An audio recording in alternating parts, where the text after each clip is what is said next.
to the river and cry, and the river's gonna feel you're the god of rain. It's gonna worship you like God and Creator for ages.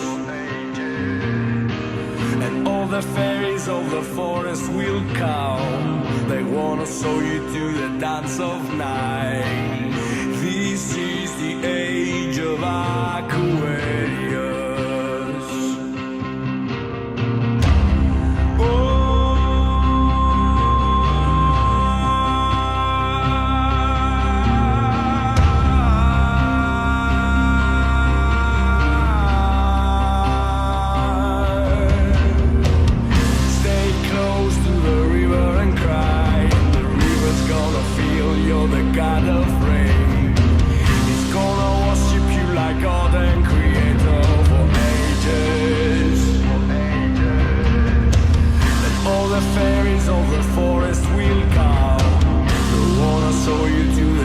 Of night. This is the age of Aquarius. Hey!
All right. Welcome out, everybody, to another Saturn night. Thanks for joining me. Could have been anywhere tonight, but you decided to come here and hang out with the decoding world, and I appreciate that, and I hope each and every one of you appreciate that as well. Some great decoders in this chat room. Give yourselves, kind of a round of applause. All you great decoders out there. My name is Logan, of course. I'm going to be your tour guide for tonight's transmission. And there's the song by the great band, The Villagers of Ione City from Greece, The Age of Aquarius. Just go type in The Age of Aquarius, The Villagers, and you'll find that song on YouTube. And that's what we're in. According to a lot of astrologers, is we are in the Age of Aquarius, which is going to mean massive change on the world stage, as it should, because we're all deserving of that. I think people are just really kind of fed up with the same old song and dance, and therefore we're ready for this change. And you gotta make the change yourself. You got to be the change, like Gandhi said. Be the change you want to see in the world. And I think it's very exciting times. And the reason why I say that, beyond all the chaos and craziness and the loony bin going on behind you in the world stage, life's beautiful. And if it's not for you, then you got to figure a way how to get to that state of mind, how to get to that experience, how to get to that environment. And sometimes it can be tricky. Sometimes it can definitely be tricky. But you got to find a way to get there. Let me just get the music changed up here. You got to find a way to get there, ladies and gentlemen. So welcome out everybody to episode number 32 of What's Your Question? Decode Your Reality in the house. I'm glad all of you joined me for tonight's session. Wherever you are in the world today, we're going to go right into Sunday, from Saturn day to Sunday. We're going to go perhaps from the black sun to the white sun and kind of merge them together. And I'm pretty stoked. It's been a couple weeks since I've been here. A lot of things have been happening. A lot of research that I've been doing. Took a little bit of a break. Went out into nature. Got my butt off this chair. Disconnected from the computer. I have a decode coming out on the computer. Boy, this one is going to be a lot of fun. A lot of truth bombs will be dropped in that upcoming decode, Computer Decoded. And it involves, of course, Alan Turing, which was perhaps the creator of the computer, along with the Philadelphia-born artificial intelligence computer, the ENAC. I have all those things coming up in this. It's just, wow. And are we living inside of a computer? Are we just part of the computer? A lot of people are kind of leaning towards that with their decoding research and results. Are you one of those people? I know I am. I know that I am. So let's get into some of these comments from all you great decoders. A lot of new names. So welcome out all you new subscribers. Thank you for subscribing. Those of you, big shout out to all the great channels out there. The great decoding, Jordan from Waters Above Crypto. Big shout out to him. If you are a fan of cryptocurrency, if you're looking to get into that space, Jordan from the channel on YouTube, Waters Above Crypto, my main man, Jordan. Just go over to his channel and subscribe. He's got a masterclass you can sign up for. He's very good at what he does. If you don't know who Jordan is, he is someone who takes the mystical art platforms that you see in a lot of my videos. He brings them into defining cryptocurrency and the markets going up and down, defined by the stars and the sun and the moon and the patterns of that, full moon, new moons, et cetera, and ends up giving analysis on that and showing you how to get into that game. So big shout out to them. Big shout out, of course, to just right down the street, the Syncretism Society. I was watching their podcast just a little bit ago. Santos was on today with Nick, and and Micah, one of the instructors, and they were talking about astro theology. A lot of great content in there, a lot of great comments in there. So big shout out to the Syncretism Society. I am part of that. I actually can announce to all of you that on March 16th, I will be dropping a brand new just tarot only for the Syncretism Society, just for members only. I'll be doing live readings on March 16th. I think it's Wednesday. I figured I'd drop it with Mercury Wednesday, March 16th. So those of you that are members of the Syncretism Society, I will be going live for all of you members only. It will be a very intimate setting because, there's not thousands of members just yet on the Syncretism Society. They're getting there, but it'll be more of an intimate space, and I'll be able to share with all of you just straight up tarot, doing readings for people, straight up tarot, showing you how these cards work. And these are just archetypes. I do see a lot of people commenting how they're saying this is, demonic, or it's on the dark side, or, if you understand how the dark and the light work, they both have their layers of information. The sun shines and it illuminates things, and you get your truth from that. And then you have the dark, where the monsters hang out, protecting a lot of the secrets. And you got to be willing to go down there and face that kind of adversary. Everything that we kind of create is from our imagination, which is inside your brain, and there is no light in there. But anyway, these are definitely light and dark. They have both of the constructs of duality inside of them, and that's why I'm a fan of these. But there's nothing to fear on this kind of stuff. I guess, because you can use it for malefic and beneficial purposes, just like anything. You can use a fork to eat salad, or you can use a fork to stab somebody in the eyeball and really hurt somebody. So a simple fork can be used for malefic purposes, and also to help your body and eat the foods and all that kind of stuff. So anyway, let's get into some of your comments. I'm going to give some more shout outs as I go along. But a lot of you great, a lot of great decoders in the chat room. Wow. I'm so honored and humbled each and every time all of you come into this transmission and join me for these What's Your Questions. And some of you, the new names, I love it. A lot of new names. So welcome out all of you new subscribers.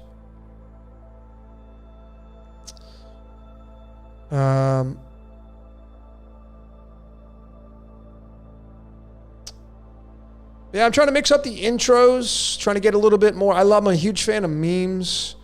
And obviously you saw one of the memes was, if the door doesn't open, if it doesn't open, it wasn't your door. And that's just not forcing anything. Right? I know that doesn't mean to just give up right away when you have resistance thrown your way, but if you continue to push and push, it wasn't your door. That's how I feel anyway. And you're looking to get into the frequency, into the harmony of everything just moves with a lot of flow.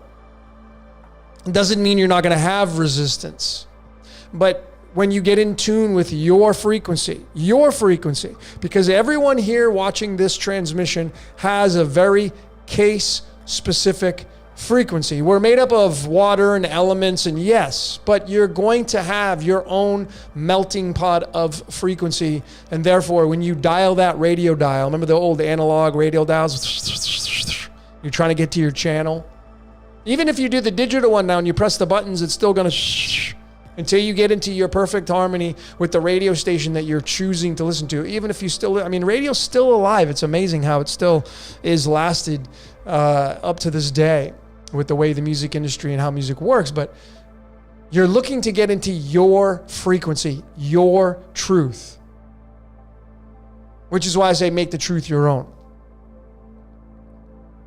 And when you get into your frequency, your job is not to push your frequency onto someone else's frequency. You can share your frequency, but your best bet with the least amount of resistance is not to force your frequency on other people, because you will be met, perhaps, a lot of times I see, with resistance from someone else's frequency that doesn't probably appreciate you encroaching upon theirs. My whole life has been coded. As I have said so many times on many of these podcasts that I have done, on many podcasts that I've done with other people, I have said that I have studied my life high and low, up and down, left and right, sideways, inverted. I've seen my life being coded from ever since I can remember being a child, and my small remembrances of my childhood. But going all the way back, I can remember my life has been scripted. And up till now. And now I'm just getting more in tune with the frequencies. And, I feel like the reason why my decodes that I'm coming out with are becoming, more in tune with the source code is because obviously I'm getting closer and closer and closer to whatever that is that we're trying to get closer to. But my life's been coded from as long as I can remember, as I was a child. And if you start to break down your life and you start to decode your own personal life, ladies and gentlemen, you're going to find the same situation for you and your life and those around you. Your life is coded a specific way. You have your own structure and you have your own frequency and your own code. So getting back to when I was a child growing up, I've always lived my life. I'm an 8 life path. I've always been black and white in the very dead center. I've always been gray. I've always been about balance, being about neutrality. I've always sat in the middle and observed both sides. I've been very good at helping people with advice when they come to me for that. I've always had a lot of people come to me for advice, and now I know why.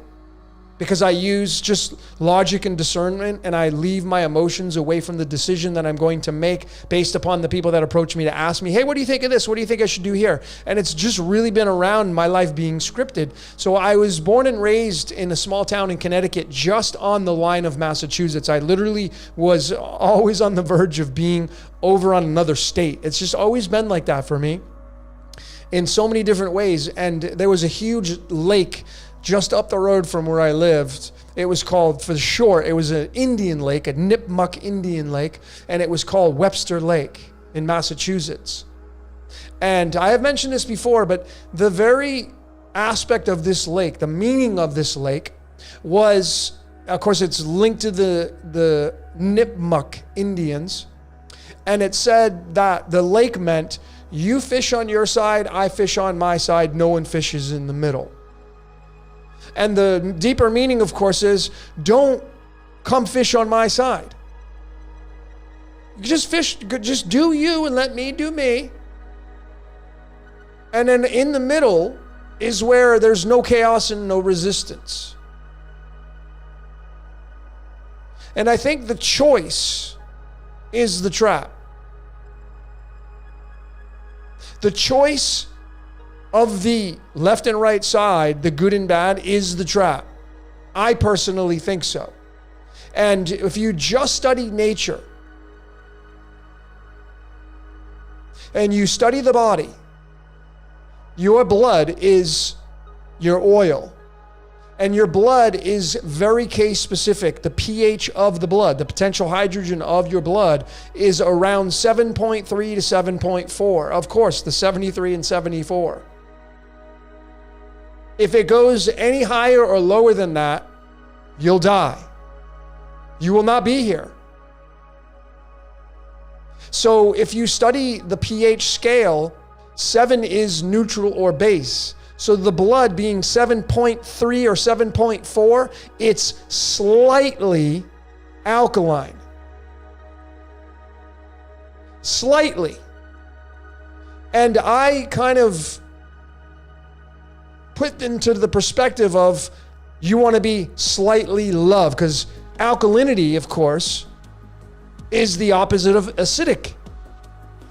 And you definitely don't want to be acidic all the time, because acidity will kill you faster. It makes you decay faster. However, if you go to the opposite end of the pH scale and you get too alkaline, you will also perish and decay faster. So just looking at your blood and the very case-specific numbers that it carries to stay pH balanced, it's saying to be slightly love. Slightly. Because I think it's impossible to get rid of your devil. And I think that anybody says they've gotten rid of their devil is lying to themselves. And we just got to have fun with that aspect. I'm not using the pitchfork and the devil horns and all the ludicrousy that people have conjured up over these years. I'm just saying is that your devil is your ego. It's your primal. Your devil makes you want to go out and have sex. Your devil makes you want to go out and have some beer and wine, have a good time and party on and go to the clubs and drop some E-tabs and snort some lines and smoke some bud and have a good time and party and get crazy and fulfill the satiation. That's all acidic. That's all acid-based. That's all lower chakras, which inevitably is where the procreation hangs out. How very fitting. That procreation hides out down in the acidic side of the pH scale. Now, that doesn't mean that having a baby is going to be linked to the devil per se or being acid per se, but it definitely hangs out in the sacral chakra, which is acidic, and it makes you decay faster. So anything you put in your mouth and it goes down past the heart chakra into the solar plexus, into your stomach. Why do you think your stomach is acidic? Because it has to break the food down. It should tell you right there, your stomach is acidic, highly acidic. Because once it goes past the heart and down into the solar plexus, it now must have acid to it to break the food down. And then it passes into the small intestine and goes through the digestion system, which, out the bottom end of your butt, every time you sit on the throne, out pops the devil. We can just have fun with this. But that's all acidic down there. And so, the key, ladies and gentlemen, is to sit in the heart chakra at all times, as much as you possibly can, and be an observer of both sides. Realize both sides are part of this reality. And if you can get that, you will be free. If you can get these concepts of the evil is necessary, just like the good, you will be free. And you could just be an observer versus someone who judges and then starts to say, well, anything outside of what I believe to be truth is wrong. That's actually being acidic. That's an acidic thought. All right. I'm going to end up going on a rant. I don't want to do that. But I know I'm going to go on a few of those tonight. So I'm going to get my AC.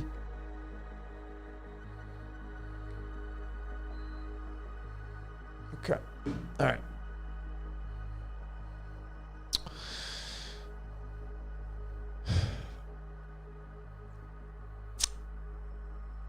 Devil Inside by INXS. That's a great, I love INXS. In excess. In excess. In excess of what? What are you in excess of?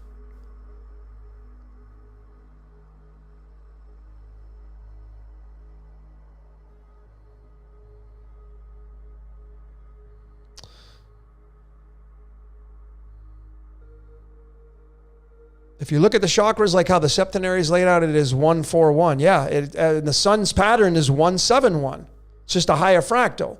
If you haven't seen my Superstar Decoded Part 1 and Part 2, Superstar Decoded Part 1 and Part 2, please check that out, because I showed in there that the sun's pattern, of course, is in a cycle of 13, and it's 171. So you reduce that down, and you're going to get that 141, just like you had said, 8th gate. So yes, absolutely.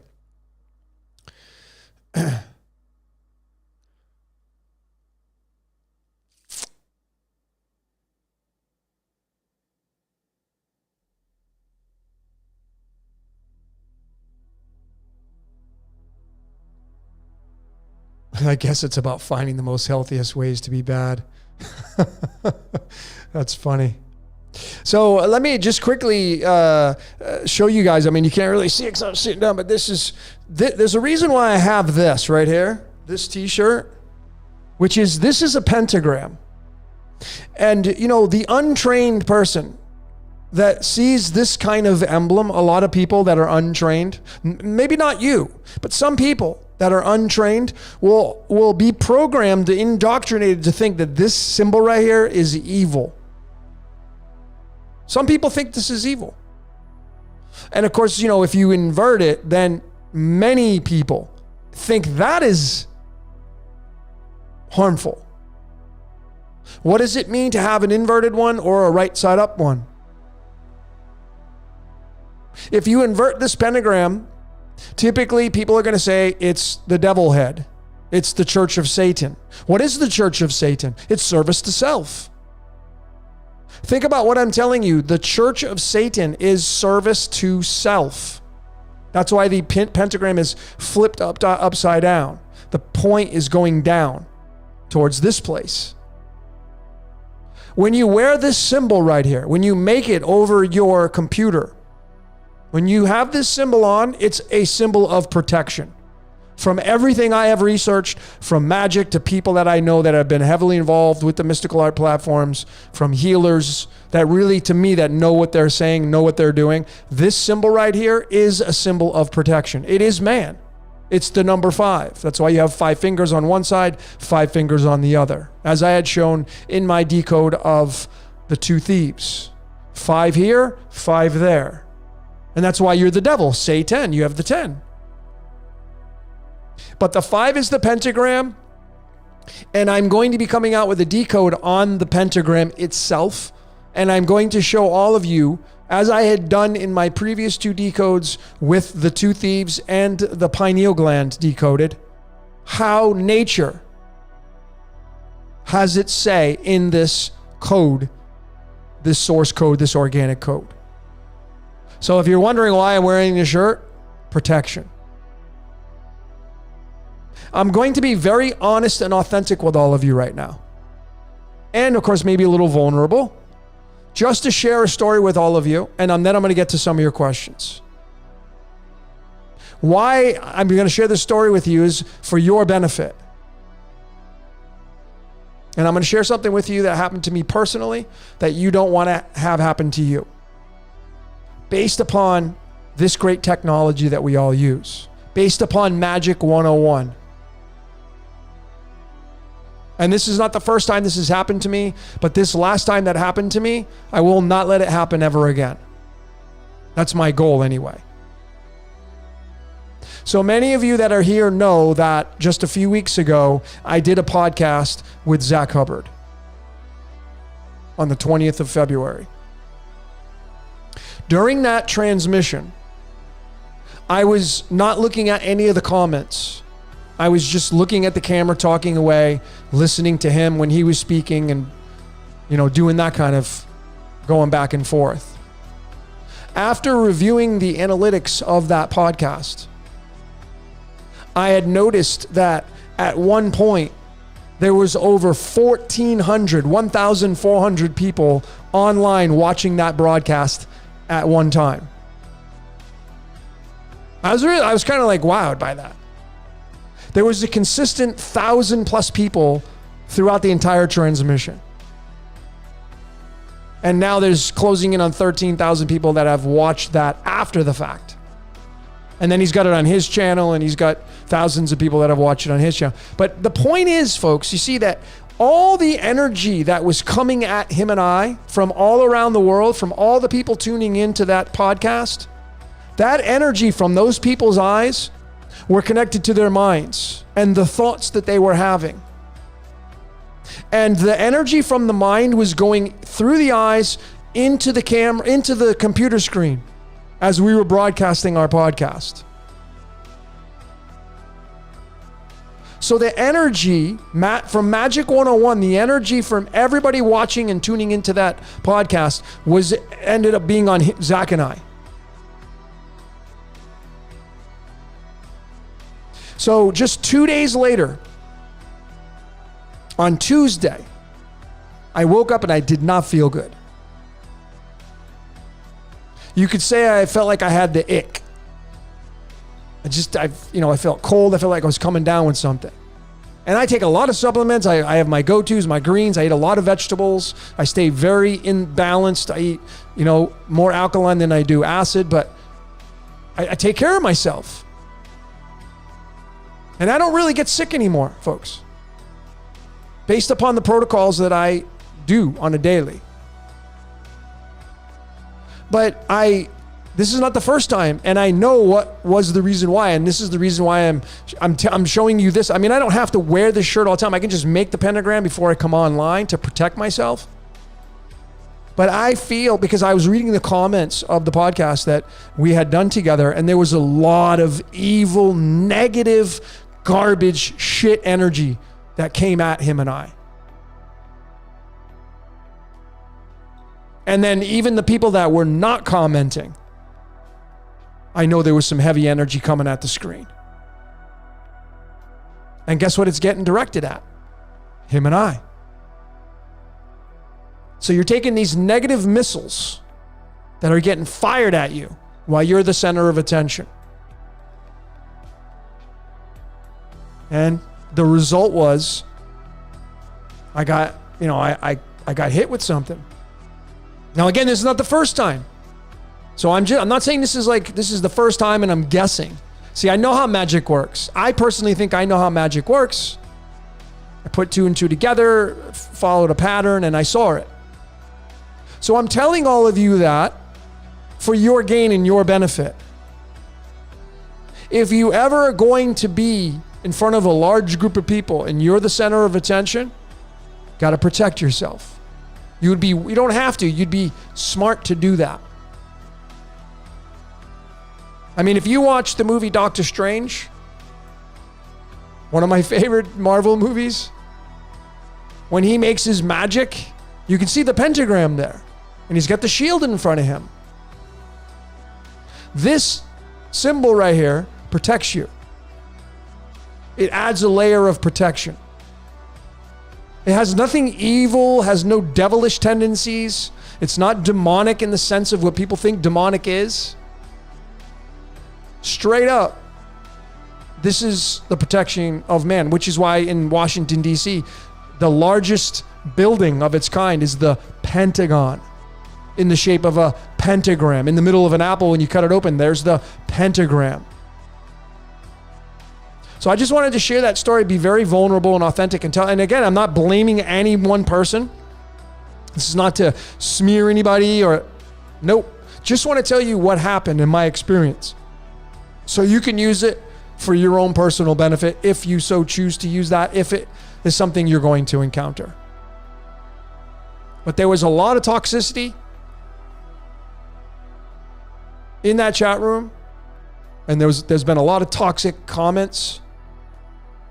And I am all for freedom of speech, but I'm going to tell all of you straight up because I know I have some haters in the crowd just watching what I'm doing right now, and this is probably a message for all of you.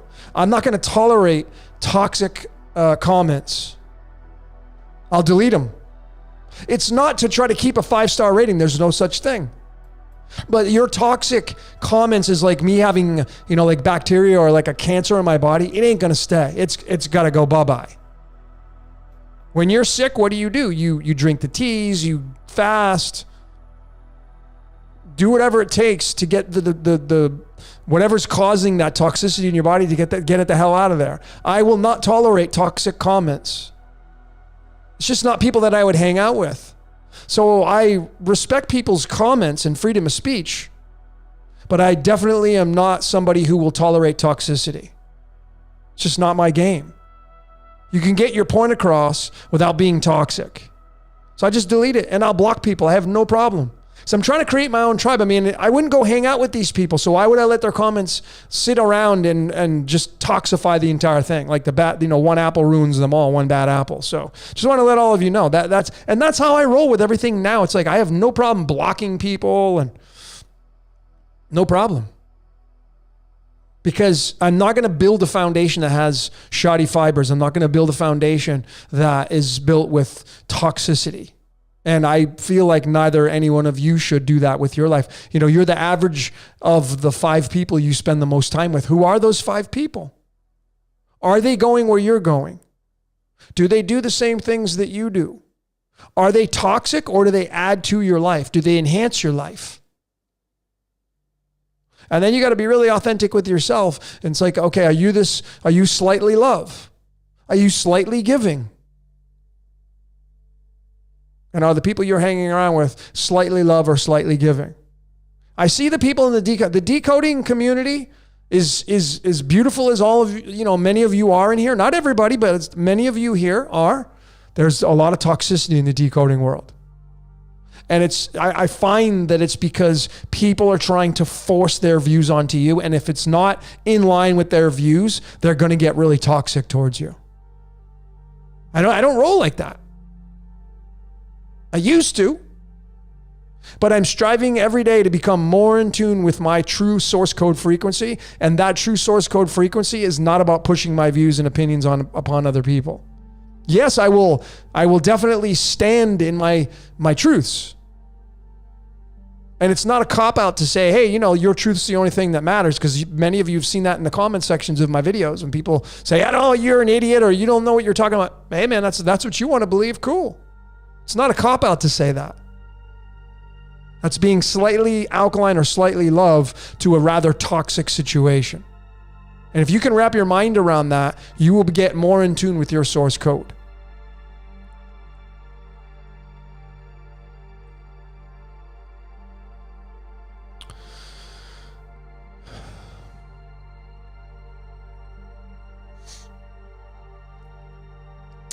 All right, so yeah, so Dick saying get moderation, get mods. So that's the thing is like, can we get this community to where we do not need moderators? Can we get a community built where we do not need a moderator to make sure there's not I understand there's going to be bots. There's going to be people in there just to try to ruin everything, and you're going to have your one or two, but can we get it to where we don't even need any moderators? Like, if you invite 100 people to a party, are you going to just invite some toxic person? Maybe some of you would. But the majority of you would never invite somebody where they're going to disrupt your party. So it's like, do you need to hire some bodyguards when you have a party of 100 people?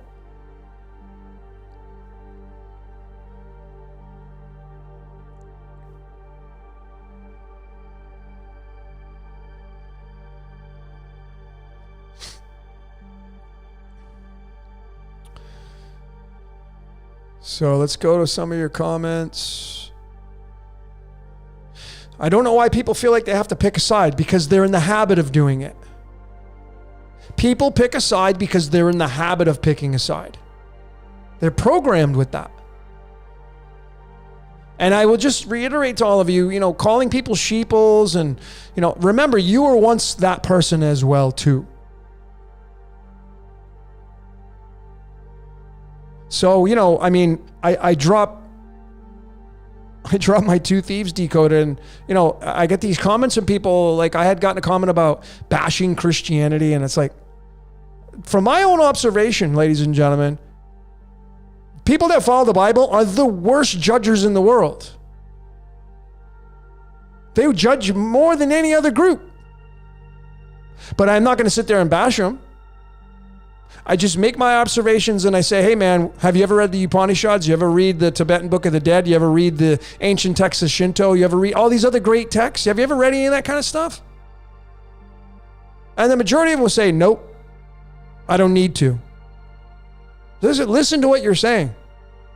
And then I realize, most people don't research the things that a lot of you great decoders are researching. So they don't have it's like trying to sit down with somebody and teach them trigonometry when they're at just a multiplications kind of mathematical level, that they've just learned their times tables. You can't teach them these things. So you got to be a little bit more tolerable.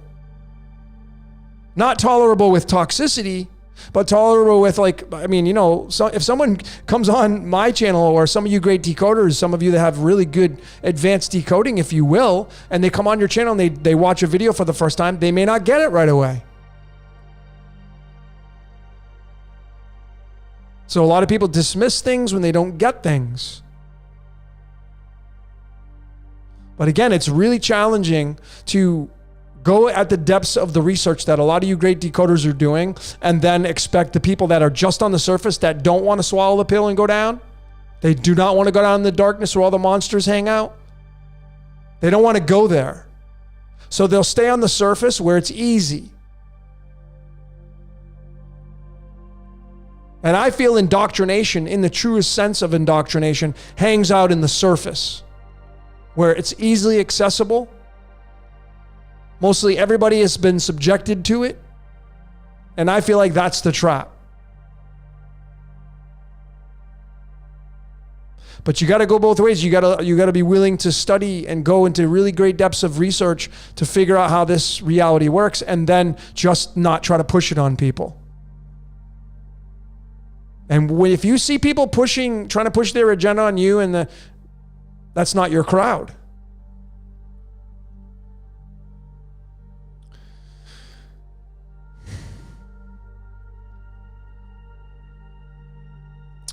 Yeah, Neil's saying, are they real people or bots that want to get under your skin? Yeah, I mean, there is this idea floating around that there are these NPCs, these non-player characters that are designed to keep you, like they're Mr. Smiths in the sense of the Matrix.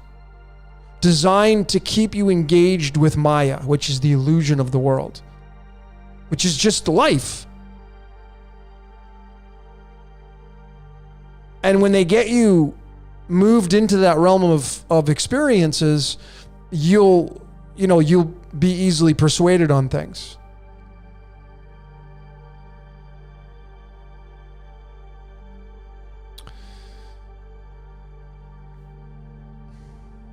So let's, we got Bruco in the house. Big shout out to Bruco and his channel. All the way from the great country of Poland. If you haven't checked out his channel, Bruco, Bruko, check out his. He does a lot of the Simpsons decoded kind of stuff. Bruco, you're great. Great. He just came out with a video on perhaps the Trumpster faking his death. Interesting with that. But he's got a lot of cool videos. You should check him out. Big shout out to him. Big shout out to Nigel and Harry over at Devil's Playground. They do their thing. They got some great content as well. Check out their stuff.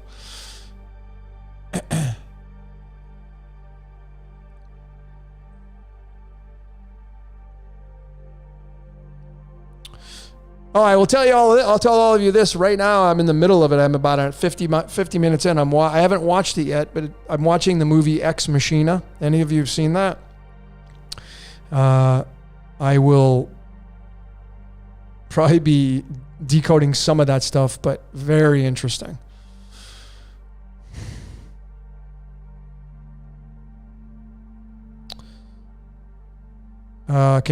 Dick's asked, can I give you a taste of the next decode? I have a few slides. I just have 2 slides tonight.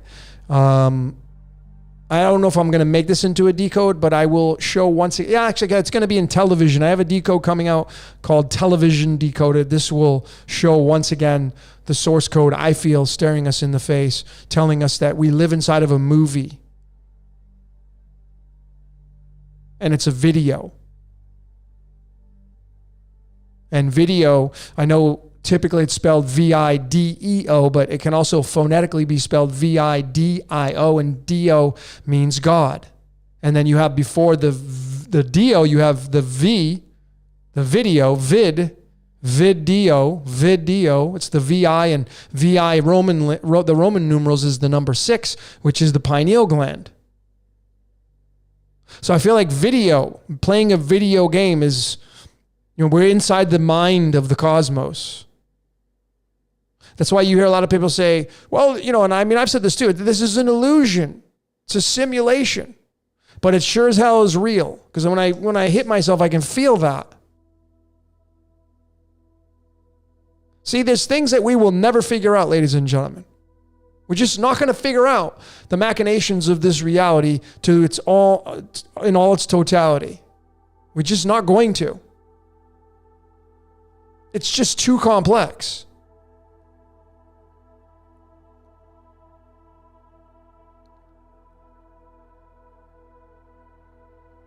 Have I seen Divergent? I have seen that. Yes, I have to watch it again.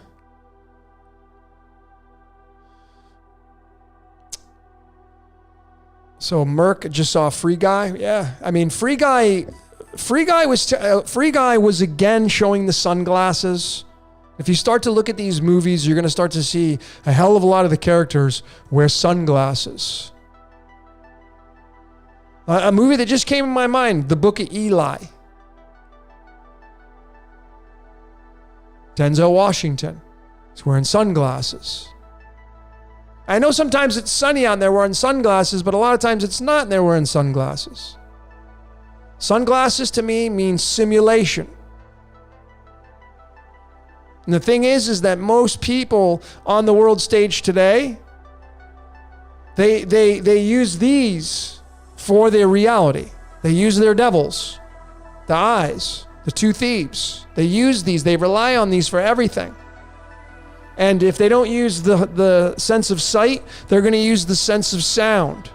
So you have two thieves here and you got two thieves here. It just extends out. And then you got two thieves here, which is your nose and your nostrils. So it's the sense of smell. But it's this vertical part of the cross that I feel is, and that's neutrality. And that's the way, to me, how to ascend, perhaps to get out of this reality. And, ladies and gentlemen, just for 1 second, think about, you may not want to get out of this game. You may not, first and foremost, you may not have a choice. But secondly, what if beyond this reality is not as great as this reality? See, there are so many things we just do not know, and we will not know until we die. And then we'll leave this place. And then we'll figure it out. So there's no really point of speculating on, really, like a lot of people saying, don't go towards the light. And like, how do we even know we have that choice?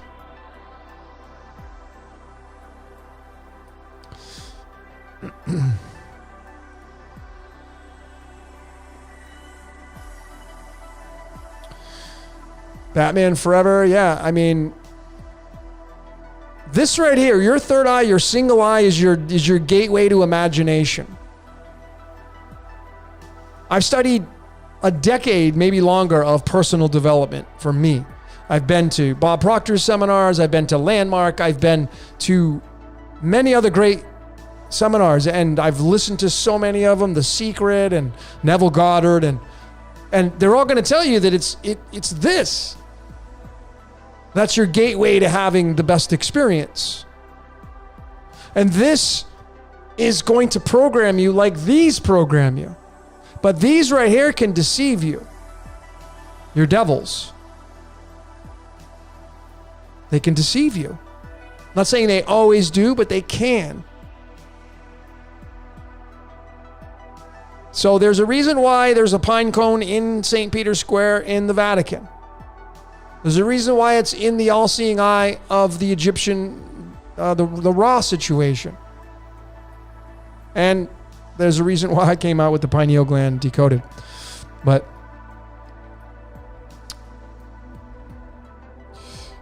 what has been my most recent revelation? Probably the biggest one I have found thus far is that we're living inside of a simulation, and this reality is all about influence. There's that word in, going inward, going inward, going inward. The light going into the eyes. You're being influenced. Are you being deceived or are you being influenced? A lot of people are going to call it deception. I just think it's all influence. And that's it.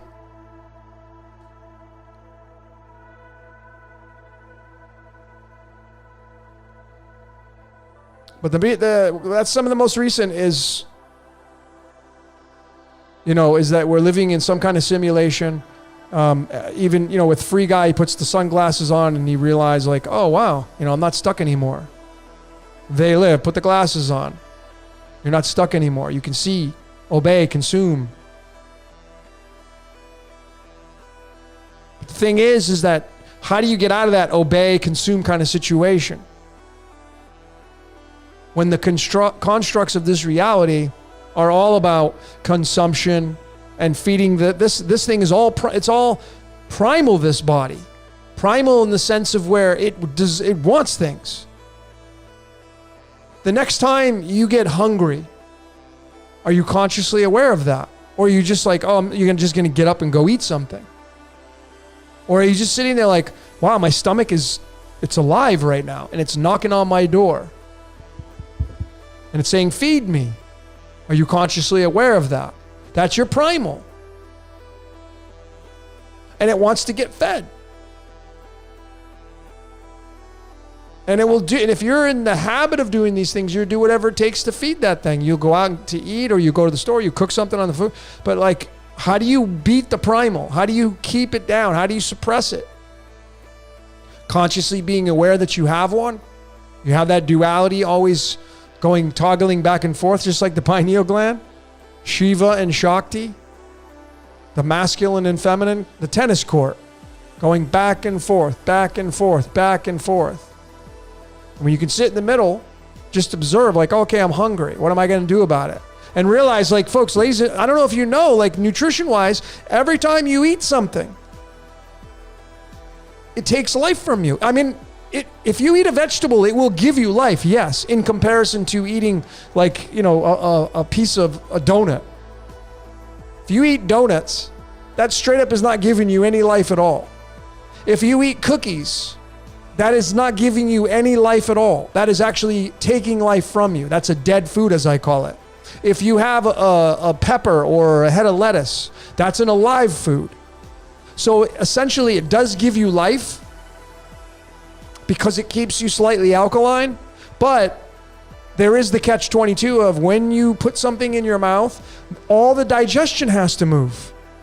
So it's the same context as when you get in your car and you stick the key in the ignition and you turn the ignition and that car starts up and the engine moves. That is depreciating the car because the engine is now moving. Then you put it into drive, or you put it into first gear and you take off and drive down the road and those wheels turn. That is depreciating the car. That is putting miles on the car and the wheels and the brakes. Every time you drive your car, you kill it a little bit more.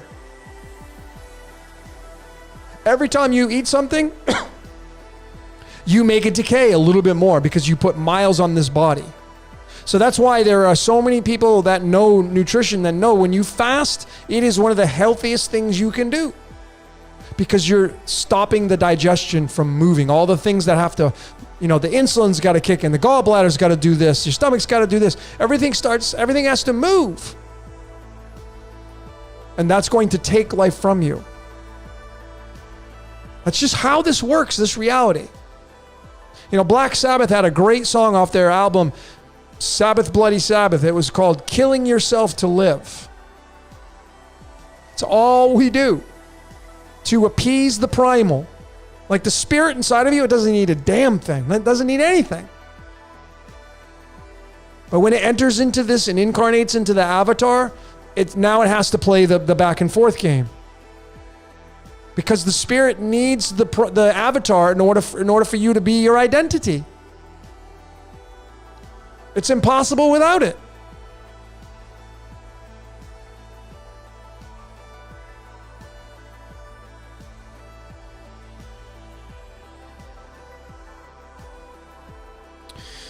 Salty Siren, how do I feel about meat? Well, mate, what's funny about that? I didn't even look at this. My buddy Michael Ray, he had said that he's a really big observer of language and phonetics, and he had said the word meat, if you put it in the mirror, it spells out the word team. And he went on to say, he's like, if you eat meat, you're eating your team. Kind of interesting. Is that true? It's an interesting perspective to look at.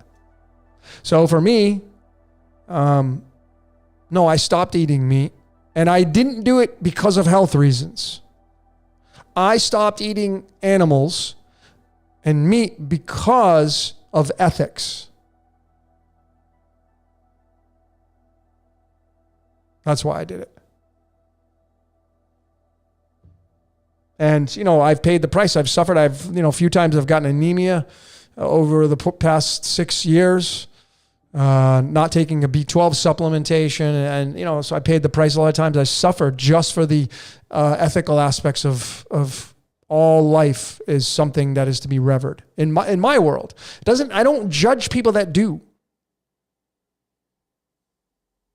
That's one thing I can say authentically to all the subscribers. I don't judge people that do, because I once was that kind of person. I was once in that space. And this is a personal journey, life is. So if you feel like, I hear people say, well, I'm O blood type and I have to eat meat. Okay, if that's what you believe, then go do that. I'm not going to judge you. And I certainly am not going to be the judger at the end of your life, if there is such a thing as that. It ain't going to be me doing it. So I don't care what you do. It doesn't mean that if you eat animals, you're not going to be a good person, or you can't be spiritual in the sense of that lame vanilla word that people throw around now. It doesn't disqualify you. Anybody says that if you eat meat, you get disqualified from whatever it is that you're searching for and getting towards is lying to themselves, and they're lying to you. It may be their truth, which they're entitled to believe, but again, love is allowing, right? So it's just a personal journey of life. And now that I'm at my space in life, I don't eat as much food as I used to.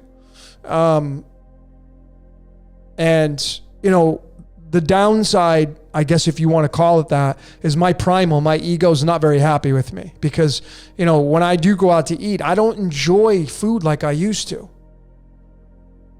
Because I go out and have the typical stuff I was indoctrinated with. I'll have the chicken, or I'll have the fish, or I'll have the beef, or that, and then I'll have a side of this and a vegetable with that, and that was it. And, I can authentically also say that I miss it. I miss the flavor. I miss the taste. I ain't going to lie to all of you or myself. But it's a personal choice. And if you judge somebody for them doing it, you're just judging yourself. And that's not the way to win the game, if there is such a thing.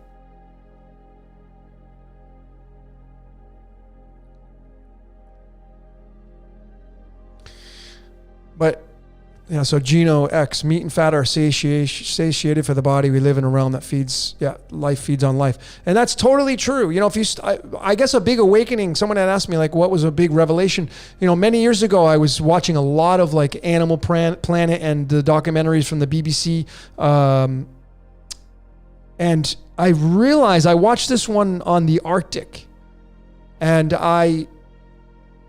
It was the blue whale, and the blue whale just consuming, it just opens up its mouth and tons of krill, which are like little shrimp, just dive into its mouth, and that's its food.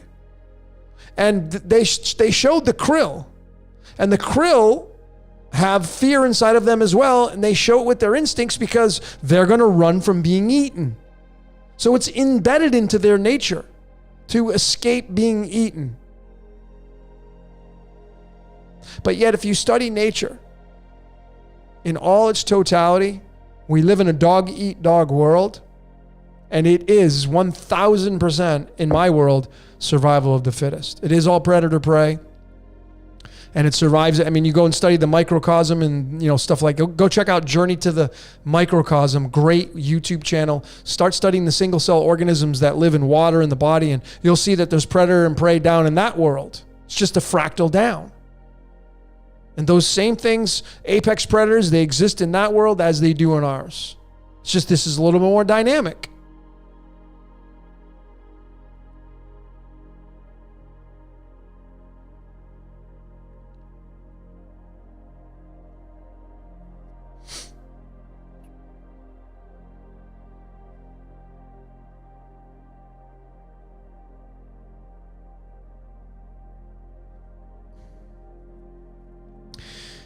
Greasy says, I would need to eat more plant protein if I quit meat. Let me just be very clear to all of you. In case you didn't know, I'm certified in nutrition. Okay, that was my thing before I got into metaphysics and all the mystical arts and all that kind of stuff. I was a fanatic about it. I was bodybuilder, competed. I did all that stuff. And I learned when I was asleep now, not when I woke up from my slumber and wanted to get to a higher state of consciousness. This was when I was bodybuilding and competing. I was still feeding my primal. I read this great book by Brad Pillison. It said, How Much Protein? That was the title of the book.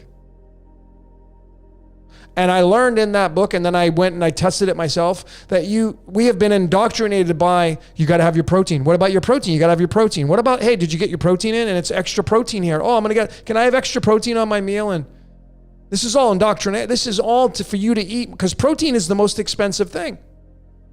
Go to the grocery store, and what's going to be the most expensive thing is going to be meat. So it's going to be for the advantageous benefit of the meat companies to promote, you need more protein.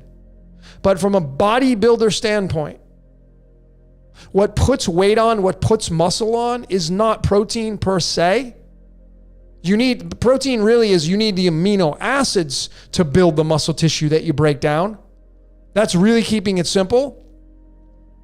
But it is calories that put weight on. Put muscle on. That's the major foundational piece of weight addition. Putting on muscle, putting on size. Calories. But a lot of people have been indoctrinated. I was one of them, that I need to have all this protein. Folks, you don't need... I maintain my structure, my body, which I'm not nearly as big as I used to be, but I'm not going in the gym and destroying the weights anymore. I'm not doing the things I used to do when I was primal. But I don't even count my protein. I do drink a whey shake, not every day. I drink one, maybe a few times a week, maybe like 3-4 times a week. My average protein intake every day is probably under 50 grams. Some of you are like, what? How do you maintain the muscle mass? You don't need as much protein as you think. I'm living proof of it. So if you can get out of that mindset of being indoctrinated, like, oh, I need all the, you don't need as much protein as you think. If you feel like you're withering away, eat more calories. I talked to Santos. Santos put on some weight. He went through that phase of dropped a lot of weight. So I had a conversation. Like, what are you doing? I'm eating more food. And he's plant-based. So he just put on weight. He put on like 5 kilograms or something, or 8 kilograms. How did he do it? He's not sitting there. He's not going to the gym and smashing the weights. He's not eating a ton of meat. He's plant-based. He just decided to have more calorie-dense foods. That's how you put on weight, folks. Eat more foods. That's it. It's that simple. So it's not a matter of trying to rethink it, like, how am I going to get my protein? Forget all that indoctrination nonsense.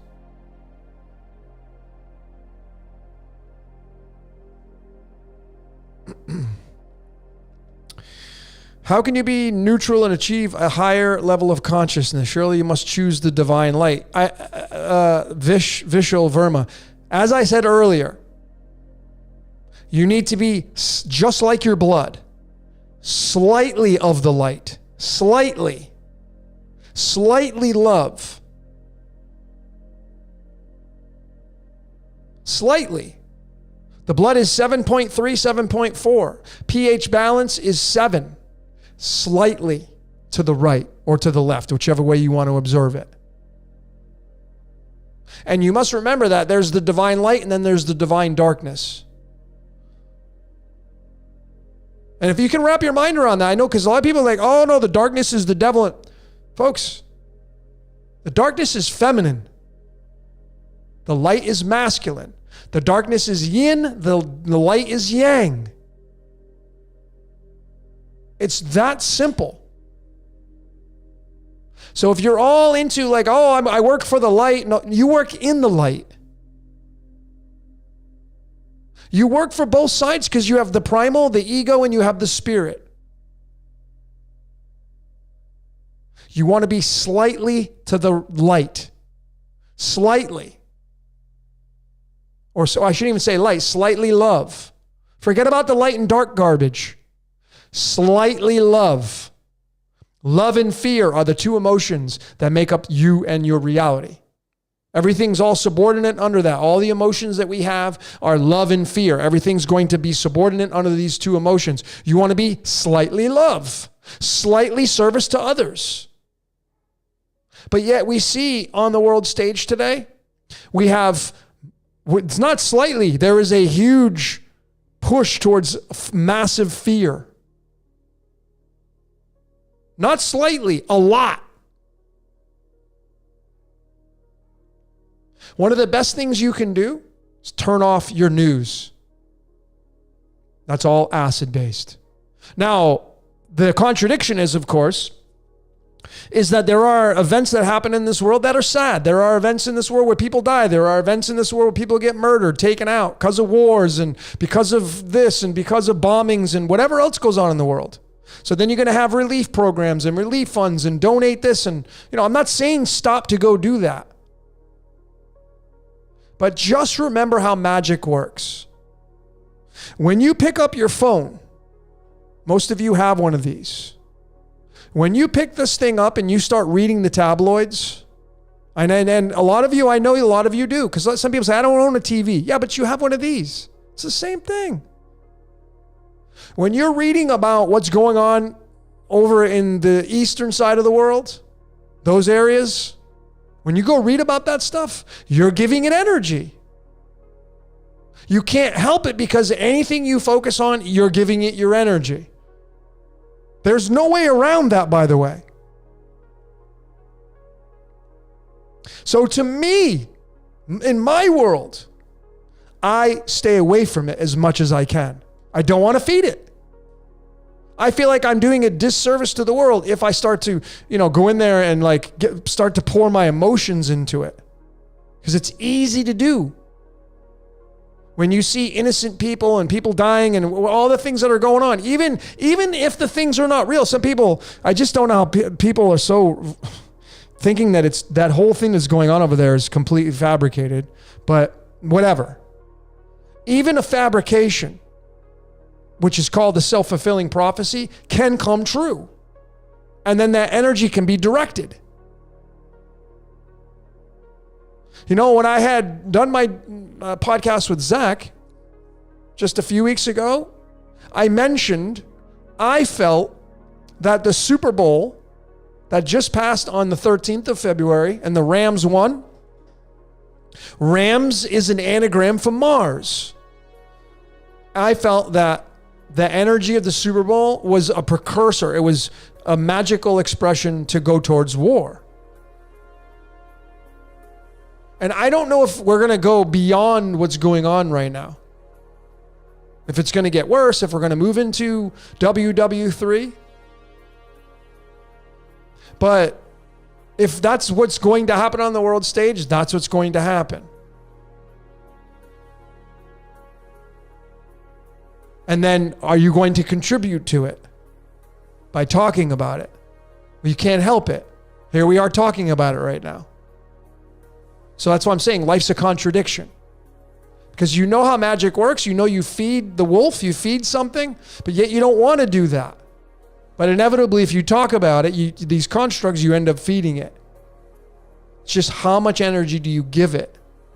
I think becoming neutral and being slightly love is realizing that you're inside of a movie. We're in the Truman Show. And everything that goes on the world stage is not run by man. As I have shown in over 260 videos now and going on, keep going. Whatever is operating this reality is beyond the scope of the physical existence known as mankind. And it's like a micromanager. You know what a micromanager is, right?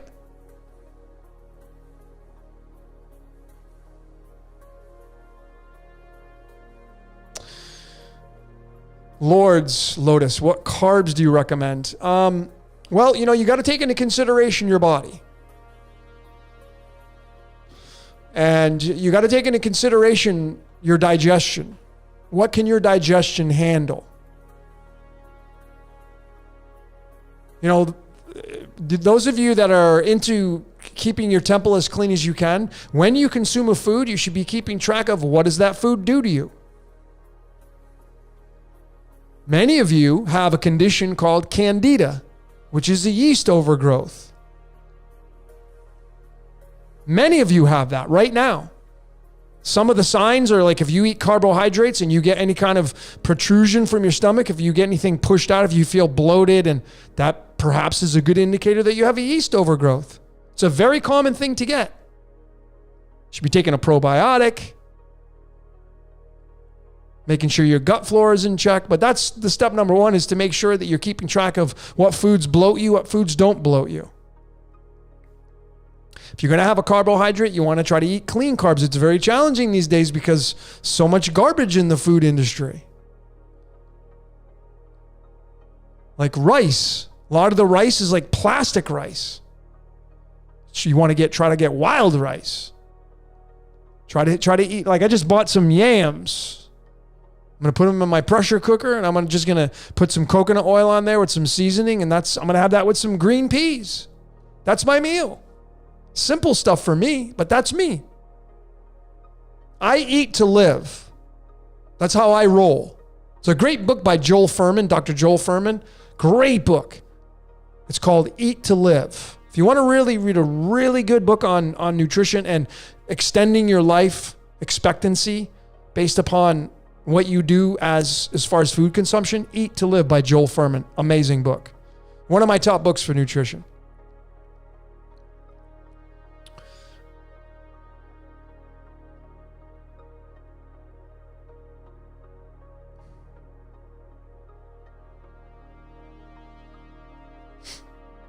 Yeah, going back to the Ukrainian flag, yellow and blue, the Ram colors, Tara 137. Great observation. There you go.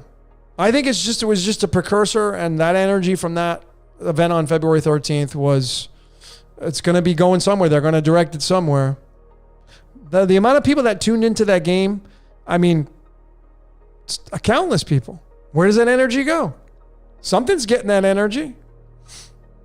I had postulated. I said I picked the Rams to win because I did a lot of research. I used the cards and my whole methodology. I got the 3 points right. I just didn't get the total score right, but I had the Rams winning by 3. I got that right.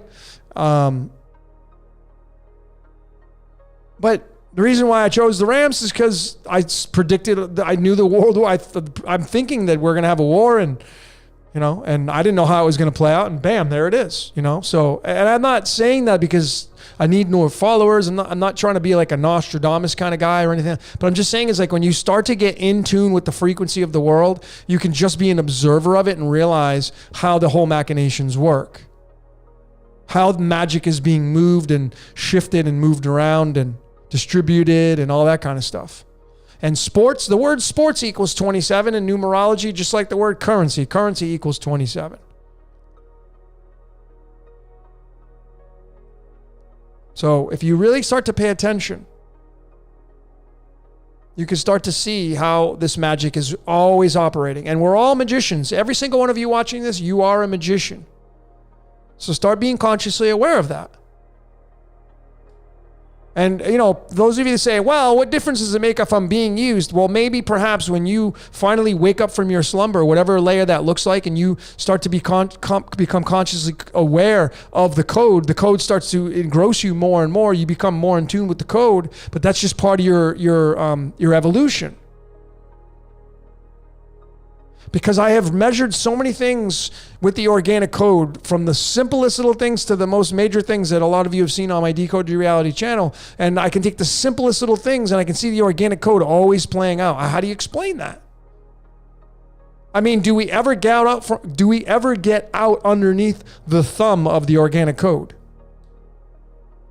Rather than trying to figure that out, the best thing you can do is to discover your organic code, discover your cards, discover your astrology chart, know why you do the things that you do, know why your partner does the things that they do, know why that your kids do the certain things that they do.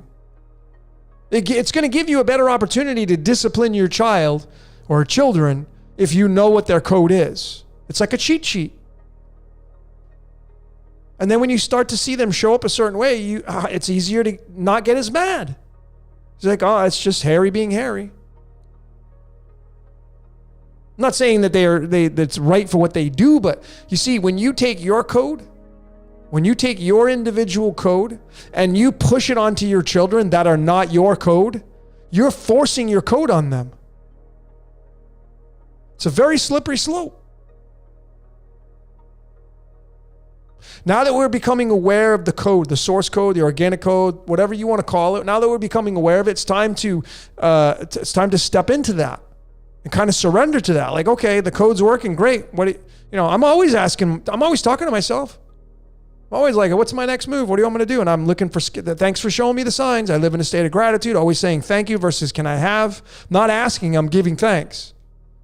Don't need to ask. I know I'm already going to get it anyway. That's why I don't poo-poo on prayer, but what's the point?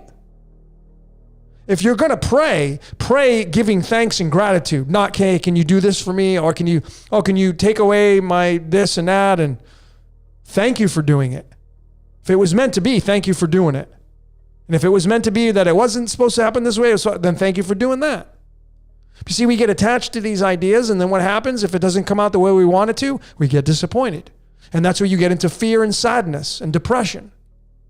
You're going to get attached to the outcome that you feel like should happen. And that could be the free will aspect. And then you get disappointed, which is more primal.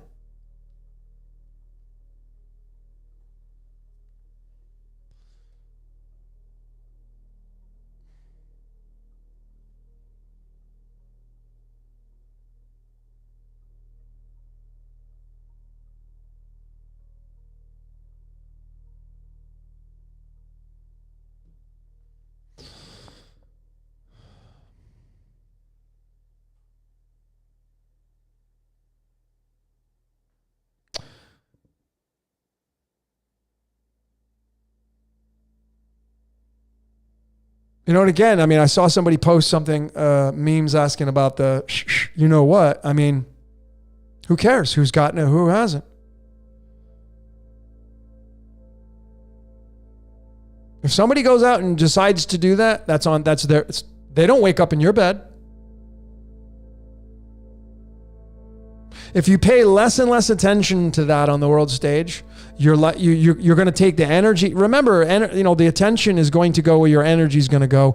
If you give something your energy or your attention, imagine if you could take that energy back or that attention back. Like you go on Facebook and you spend 30 minutes and you're giving energy to Facebook and all the comments and the stories. And imagine if you get that 30 minutes back. You rewind.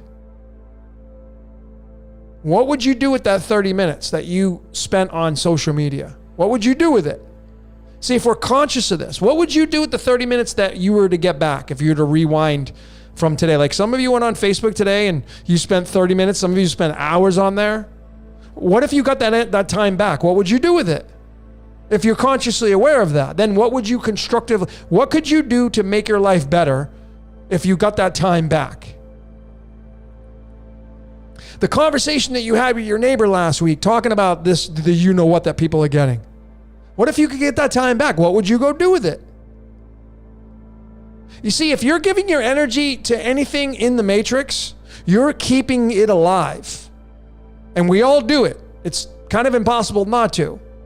But then we have to start selecting the things, or it would be wise to select the things that we give our energy to. And if we could go back, I know this is me personally, if I could go back just, the past 48 hours, I could definitely look at what I did in 48 hours and be like, you know what? I would have rather taken that time and did something else with it and redirect the energy. But you can't go back and do that. So all you can do is be present of the now moment and realize like, okay, what am I giving my energy to? What's deserving of my energy? What's deserving of my time? And is what I'm about to do, is it going to feed the world and make it more alive, or is it going to feed the decay and make it die faster? Just like it is when you eat food. If you pick up something in your hand and you're about to eat it, you should be asking yourself the question, what I'm about to eat right now, is it going to give me life or is it going to take life from me? Which one's going to make my life decay faster? Like if you grab a donut right now, it's without question. If you eat that donut, it is going to make you decay faster. That's not even my opinion. That's a fact. So you should be asking yourself, or you may want to consider asking yourself, if what I'm about to do right now, when it comes to using this technology, is it going to make the planet a better place? Is it going to raise the frequency of the planet? Is it going to essentially give this planet more life, or is it going to lead to the dismay or the decay of this planet? What I'm about to do right now. You know, I mean, I wake up sometimes and I get my rhythms, and then, you know, I go on my Facebook, I do my postings, and I should really strive to just get on there and do my posts and not go through the timeline. Because I've done it. I've sat there, I'm like, I look at my clock, I'm like, oh my God, I've been on here 45 minutes reading and commenting, and I'm not immune to it, but I'm aware of it. There's a difference. Just like being aware of, like, when you're brushing your teeth tonight, when you're brushing those nice teeth that have been chewing that food all your life and being part of your life and your whole process, are you giving thanks to those teeth for eating that food your entire life? When's the last time you did that? Or are you brushing your teeth tonight and you're thinking about, okay, I got to go to work tomorrow and I have this big project tomorrow, and you're brushing your teeth and you're off at Never Never Land and your teeth get no acknowledgement, but yet you're 40 years old and those teeth have been through trials and tribulations with you. They've broken down all your food for you in order to get the satiation and to get the nutrients in your body. Have you ever looked at it that way? Most people have not. But see, being in the now moment is giving your teeth acknowledgement. Being in the now moment is waking up in the morning and giving acknowledgement to the bed because it gave you a great night's rest. The pillow, the blanket, your air conditioner, sleeping in an air-conditioned room is acknowledging the air conditioner. That's being in the now moment and being conscious of what you're doing and how you're doing it. And then it's also being consciously aware of going on to a social media platform and like, okay, what am I giving my energy to? Am I engaging in these conversations about what's going on over in the Ukraine and Russia? Because if you're giving your energy to these constructs, you are feeding them. There's no way around that, by the way. Sorry. There's no way around that. None. There's no like exemptions or there's no way around that. So you'd be well served to observe your personal life and what you do on the daily. And is what I'm about to do right now, is it going to help humanity? Like, you know, I can say it right now. Like before I decided to come on here and do this, What's Your Question 32, I'm like, okay, I mean, what's my goal tonight? Well, to drop some truth bombs, to see your great decoding acknowledgements, to share some space with you, to answer your questions to the best of my ability, not force anything on you, to offer you some perhaps other ways of doing things. My contribution for this What's Your Question series is to make the world a better place. That's my intention. So the time I spend, the 3, 4, 5, 6 hours I spend on these things, I'm not doing it for pats on the back, trophies. I'm not doing it to get readings. I'm not doing it for people to come in and say how great it was or how crappy it was or get responses emotionally from people. I'm not doing it for that. I'm doing my job, folks. This is my job. This is part of my job. Part of my responsibility on the world stage is to share with you the ideas from the decoding world, my research, what I have found, what I download from my brain, my experiences. And then whatever you do with it, you do with it. But this is to give you life. This is to give you meaning of life. What I do with these What's Your Questions. When I do my decodes, I do them to give you meanings of the machinations of the world. If you don't agree, totally cool.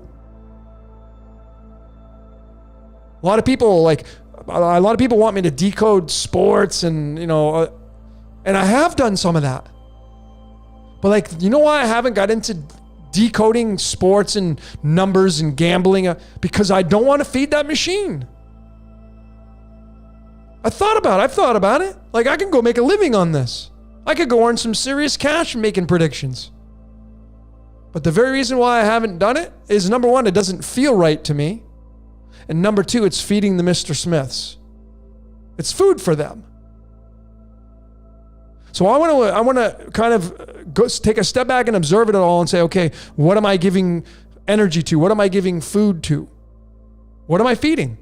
You're going to feed the wolf, folks, because you are the wolf. You're going to feed it. It's inevitable. It's just, is it going to give it life or is it going to give it decay? That's the big question you should ask.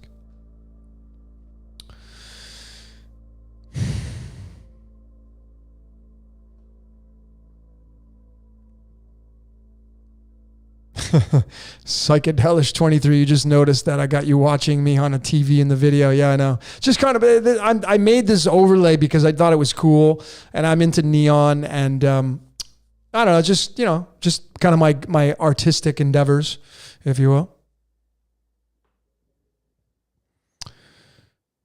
Miriam Love, leave the world better than you found it. What a great statement that is. Great advice right there. Great suggestion right there.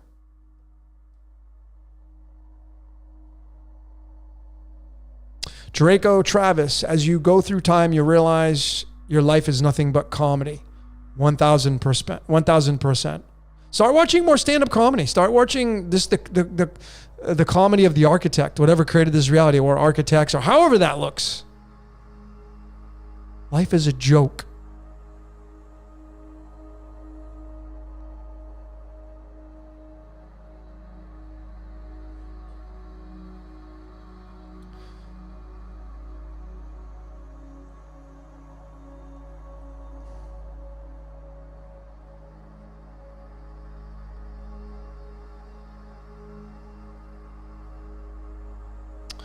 Lords is asking, can I do a brief decode on the Ace Diamonds? Yeah, the Ace Diamonds is a very close to heart card of mine because in the cards of Illumination, my chart anyway, I have the Ace Diamonds right next to my card. So it's my Mercury card.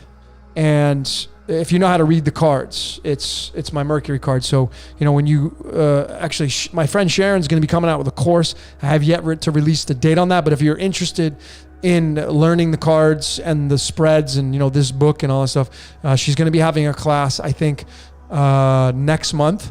And I'll be advertising that for her. I don't know what the cost is going to be, but you'll be able to sign up. I will be taking that class. So I'll be sitting in the background listening and learning myself from the great card reader, Sharon Jeffer. She's been doing it like 30 years. But I'm sorry, it's my Venus card. But anyway, in this chart, your cards are going to have placements. And for me, it's my Venus card. And, it's the 27th card in the deck. So the Ace Diamonds, aces, any ace Diamonds, ace spades, ace clubs, any ace is a fire starter, even though it may not be a fire card. It's a seed planter. Aces are the beginnings, the genesis of the lineages of the cards, because it's the start of cards 1 through 13. So the Ace Diamonds is a very special card because it's tied to Lucy in the sky with diamonds. It's the 27th card in the deck. 27 is tied to the words Jupiter. It's tied to the word Chaldean. It's tied to the word currency. 27, the Ace Diamonds. And you'll find that Ace Diamonds a heck of a lot when you start to decode things, the dates on the calendar, the things that land on the calendar. A lot of them with the currency is going to land on that Ace Diamonds, but that card is a card of currency. It's tied to the Dragonfly card, tied to the energy that comes down and becomes this reality, the vibrational frequencies.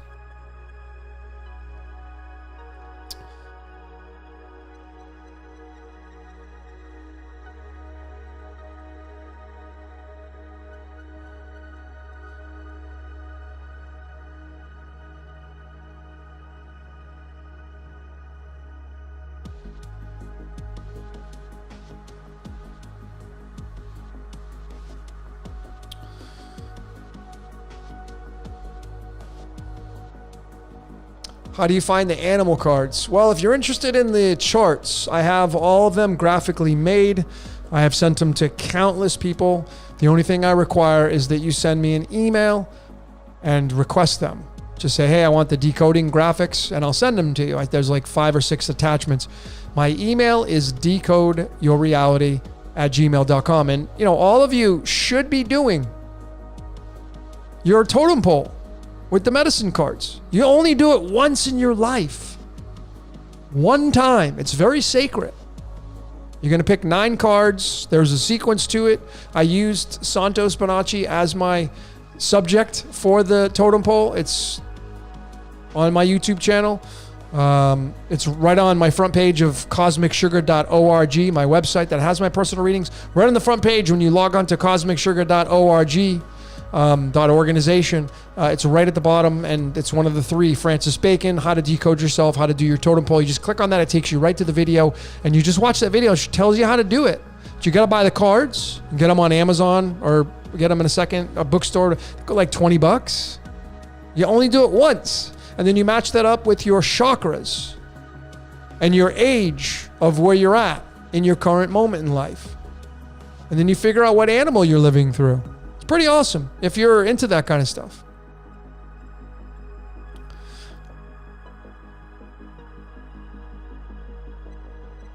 Shine bright like a diamond, that is right.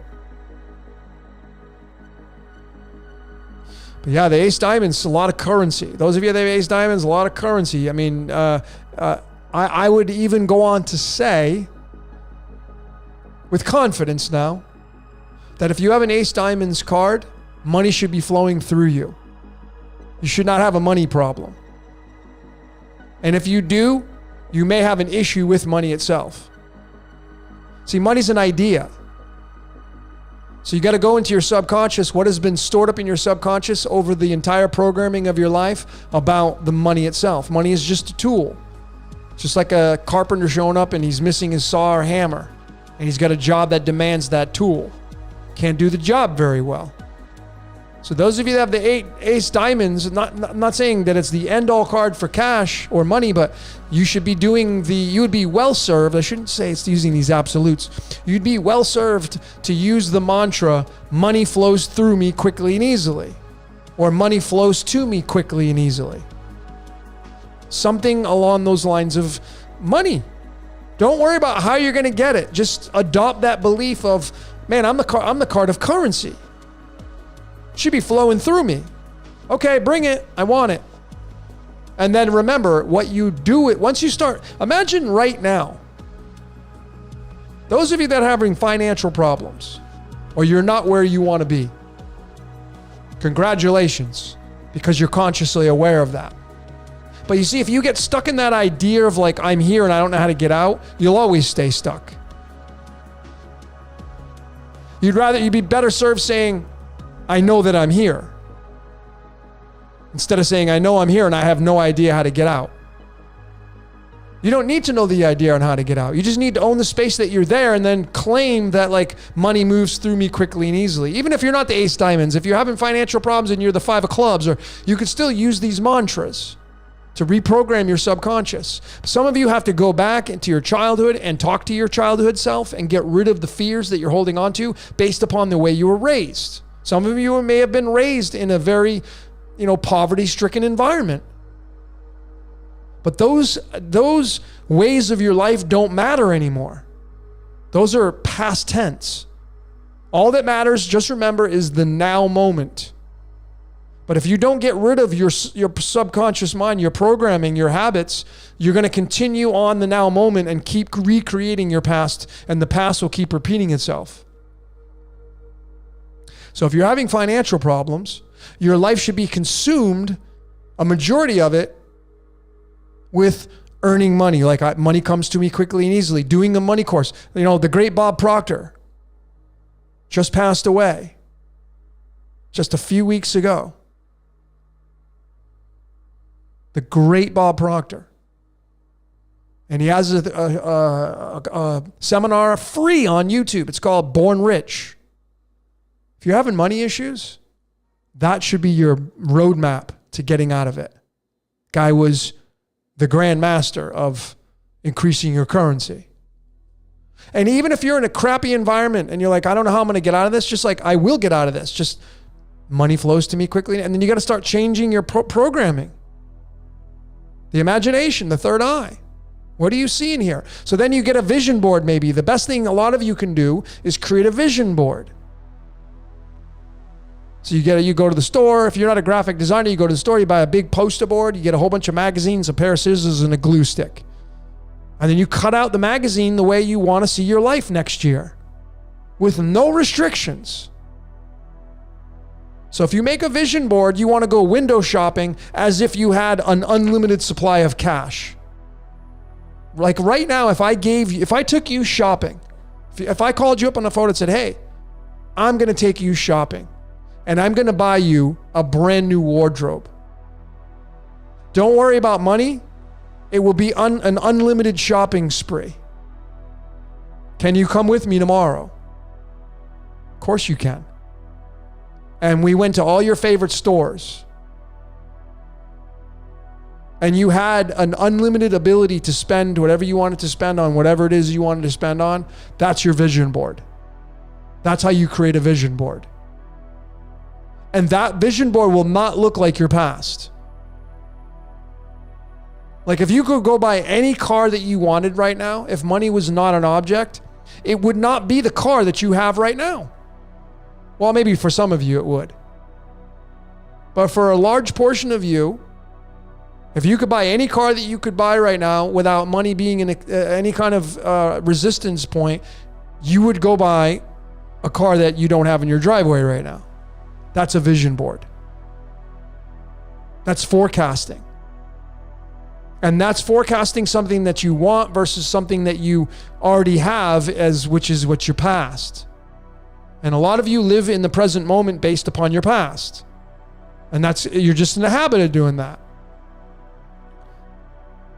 So you just got to be consciously aware and then create that vision board, create that environment for your future, and have fun with it. If you could go on vacation, right? If we logged on to any Travelocity, Expedia, whatever, any of these vacation sites, if I said, hey, let's go on vacation tomorrow, just you and I, let's go hang out for a month. I'm going to supply all the cash for you. All you got to do is show up with your luggage. But you get to choose the location. Where would you go? These are the exercises that a lot of you should be doing if your finances are not in order. And it's not a matter of going on vacation. It's just, what is it you really want to do with your life? But you see, you know what a lot of people do? They really put into their mind what they want to do with their life based upon what's going on the world stage today. Well, I can't do that because I can't travel, or I can't. You're already limiting yourself.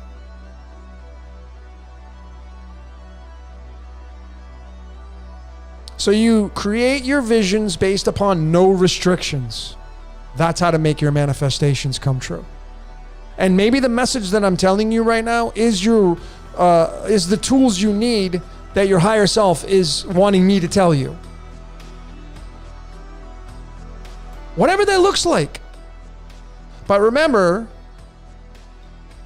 that meme that I have put out so many times, it goes like this.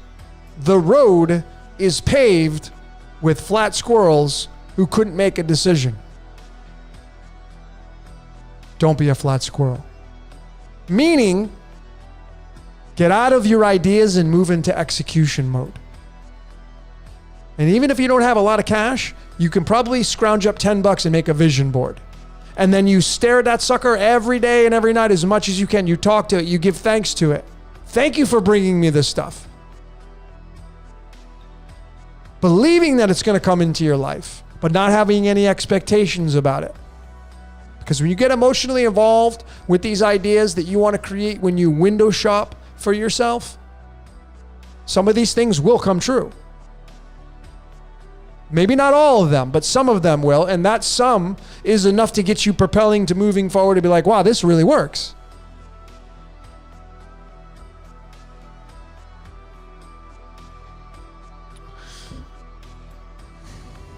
Okay.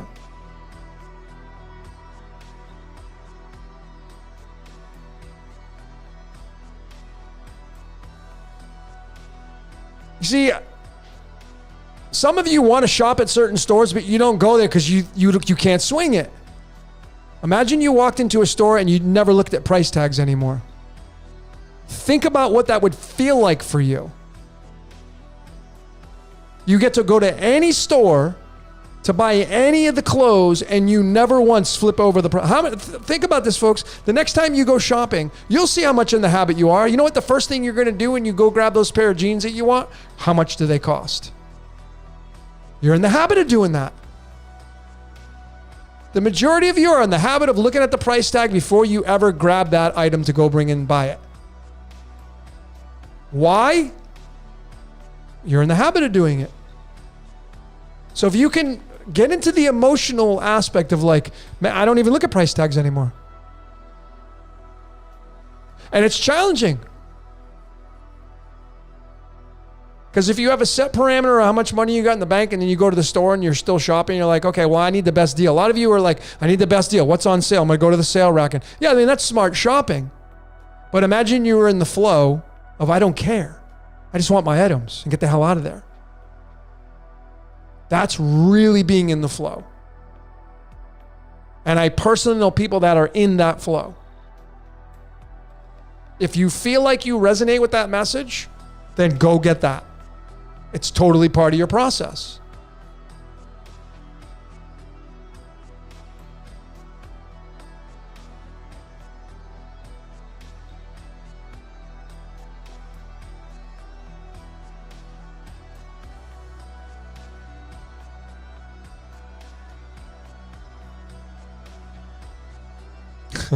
You got somebody, what's wrong with Walmart? And then you got somebody, Walmart killed all your neighbors' local businesses.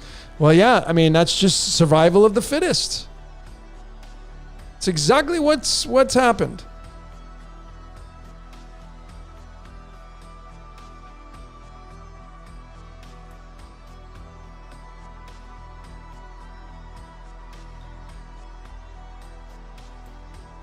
So I just want to, let's just shift gears real quick. I was looking at some of your comments. Thanks for all your comments. Yeah, I mean, if you want to relocate, if you want to get out of the, so let me just drop something here for all of you. Those of you that want to relocate from the place that you live at, and I'm not even going to get into the reasons why you want to get out of there. We already know the reasons, the many multiple reasons. If you want to relocate, you have the ability to perhaps do that. You may not be able to do it right away, but if you set it on your wish list, you put it on your vision board, and then you look at that vision board all the time, you give it energy, you give it energy, you give it energy, you just may make it come true. But if you look at it where like, oh, if you're looking at where you're at now and you're looking at that vision board, you're like, man, I'm going to need, $10,000 for that. And you're looking at your bank account and like, man, I don't really have, you're defeating that. So it's kind of like they say, fake it till you make it. Just stare at the vision board. Don't worry about how you're going to get there. Just keep giving it energy. Stare less at your bank account, stare more at the vision board. But anyway, the Syncretism Society, a big shout out to them. They offer relocation services. I don't know a lot about it because I've been meaning to do that, figure out and get some marketing materials from them to show all of you. I get nothing for this. I just want to help people.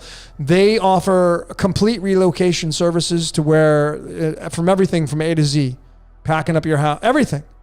And if you want to come to Mexico or you want to go to wherever, inquire about it. Just send an email, syncretismsociety@gmail.com. Make sure you put in the title of the email, relocation services. That's very important so it can get shuffled to the right person. I think Crystal's doing that. Big shout out to Crystal, who's handling a lot of that. But just inquiring is enough to get the fire started. Don't worry about how much it's going to cost. Inquire about it. And you never know what could happen after that. But if you're feeling the itch to leave, maybe that's what you have to do.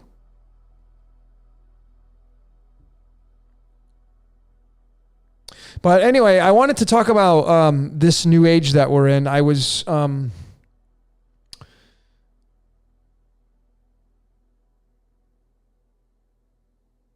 I was talking about the age of Aquarius. During my, was it my pineal or my two thieves?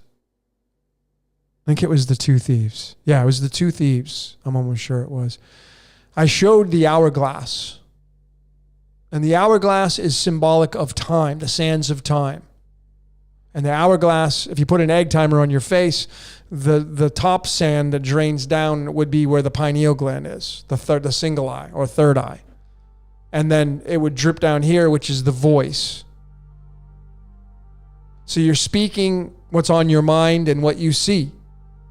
All of this is connected, and what you hear. But the sands, through astrology, when you look at that round disc, it has the two ages. And there are going to be 4 that will be involved, one dropping down latitudinally and one running longitudinally, forming that photon of light. So it's going to be like, if we're in the age of Aquarius right now, it would be the age of Aquarius at the bottom in the 6 o'clock position, and the sign of Leo at the 12 o'clock position. And of course, if you put 12 and 6 together, it's 126, and that's the element iodine, which is the I am.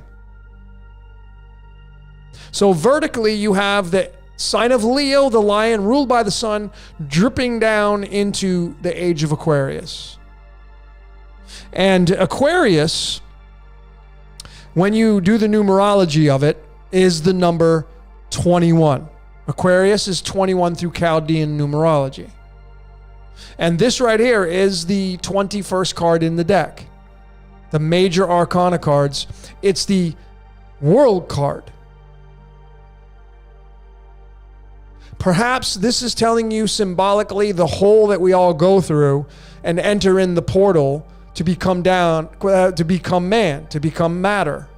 And this card has, of course, the 4 fixed signs of astrology, the ox, lion, eagle, man, and the androgynous being in the middle. That's us going down through the portal, the Vesica Piscis, whatever that is, the 0, the 101 portal. And then Aquarius, of course, is the water bearer, which is knowledge. So this right here would be, in the context of what I'm saying, this would be at the 6 o'clock position. It would be down here at the 6, and then up top would be the sign of Leo. And this would be your hourglass right here. And Leo is 15. That's Leo. Pretty fitting too, because we have blockchain technology coming in. You see the block and the chain there on that right there that the 2 human beings are chained up to, that the devil stands on? That's the blockchain. And that's coming into our reality. So it's going to be the Leo, the devil, the blockchain, dripping down into the age of Aquarius, which is the world card, forming the new age, the new world order.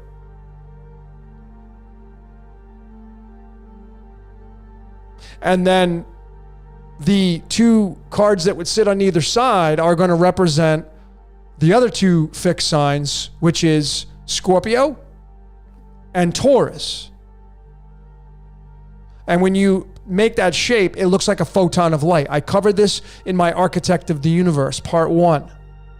Thank all of you that have watched and commented on that one. That was, to me, it was a pretty big deal.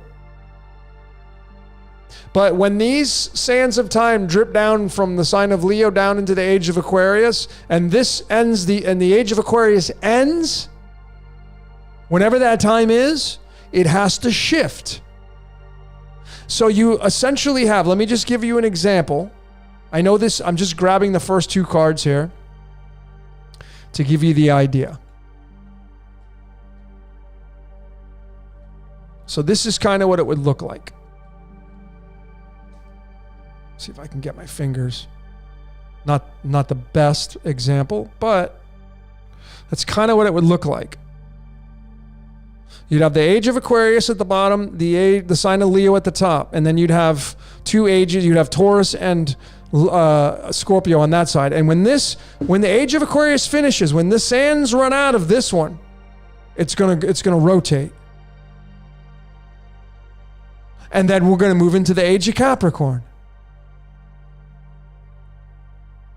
And essentially what this, I'm going to be coming out with a decode. This is going to be pretty big. I'm going to probably do the pineal part 2. Yeah, I was the pineal gland decoded.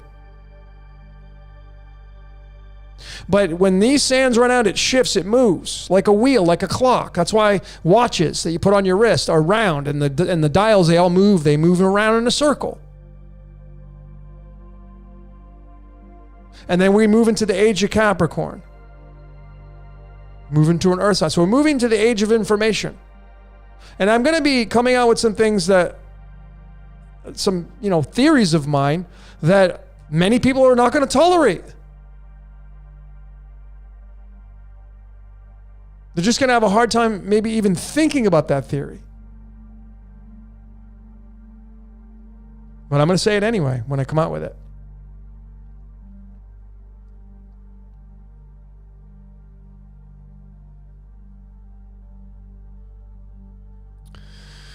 All right. Let's go to... Let me show you guys my sneak peek here. Let me see.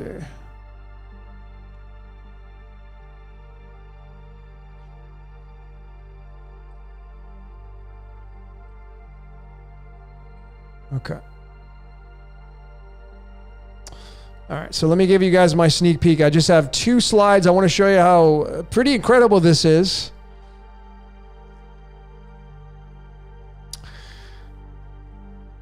So I just found this today. So it's brand new. This particular piece I found. And I was watching, you know how I found this? I was watching Ex Machina, the movie. And this was mentioned in the movie. I'm only about an hour into it. I'm going to finish it tonight. But they had mentioned this, people watching.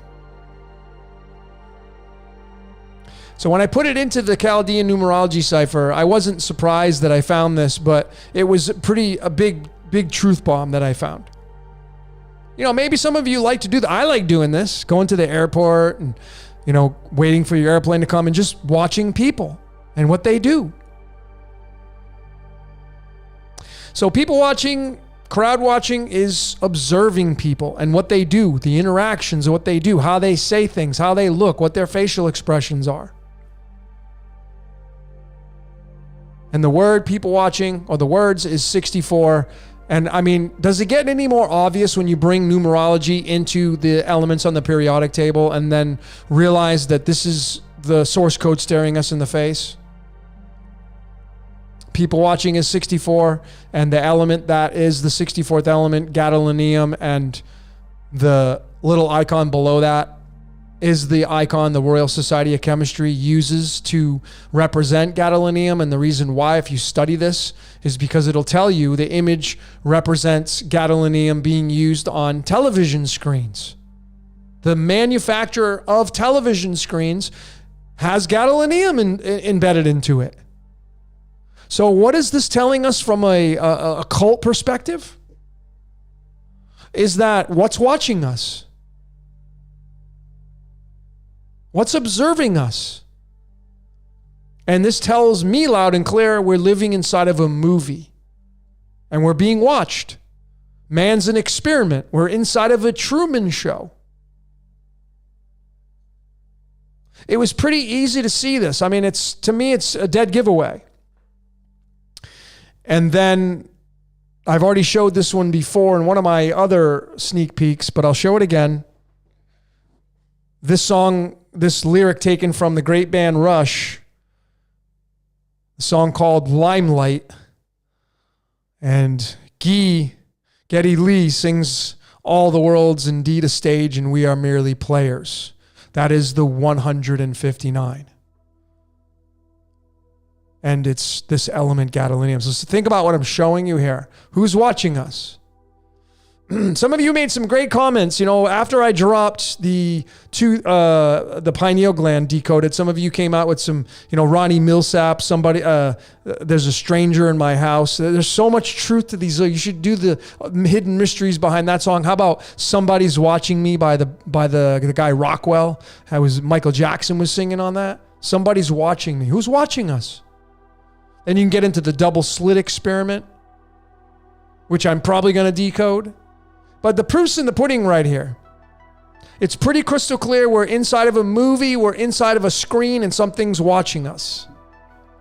And I think it's kind of undeniable. But anyways, let's go back to me as your tour guide here. But what did you guys think? Oh, go back to that.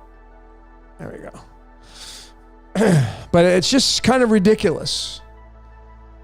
And again, just using Chaldean. Not mixing and matching, but using Chaldean, tying it into alchemy, tying it into the golden ratio, tying it into the string of pi, measuring it through mathematics, and time again, it is, to me, has never failed to describe the narrative of how this reality works. Remember, Chaldean is 27. If you type the word Chaldean in the Chaldean cipher, it equals 27. 27 is tied to the number 103. 103 is the 27th prime number, and if you type in the letters A through Z in the Chaldean, it equals 103. Currency is 27. Golden is 27, tied to the sun. So what's watching us? Obviously the all-seeing eye, which is not evil per se. Does it have evil tendencies? Everything has duality to it. Micah on the Syncretism Society's podcast tonight, they were talking about it, and somebody was mentioning it, and Micah referenced Isaiah 45:7. If you're a fan of theology, what does that scripture say? I make peace and create evil or calamity. It's telling you straight up. And of course, it's Isaiah 45. What is 45? Rhodium, Pandora's box. It's right there. And 45 and 7, 45 plus 7 is 52. It's prison planet. I mean, you can't get it any more apparent than what we're doing as decoders here. And it just gets comical. Because you ain't getting out of this Pandora's box until you leave. And then there's no guarantee you will not come back.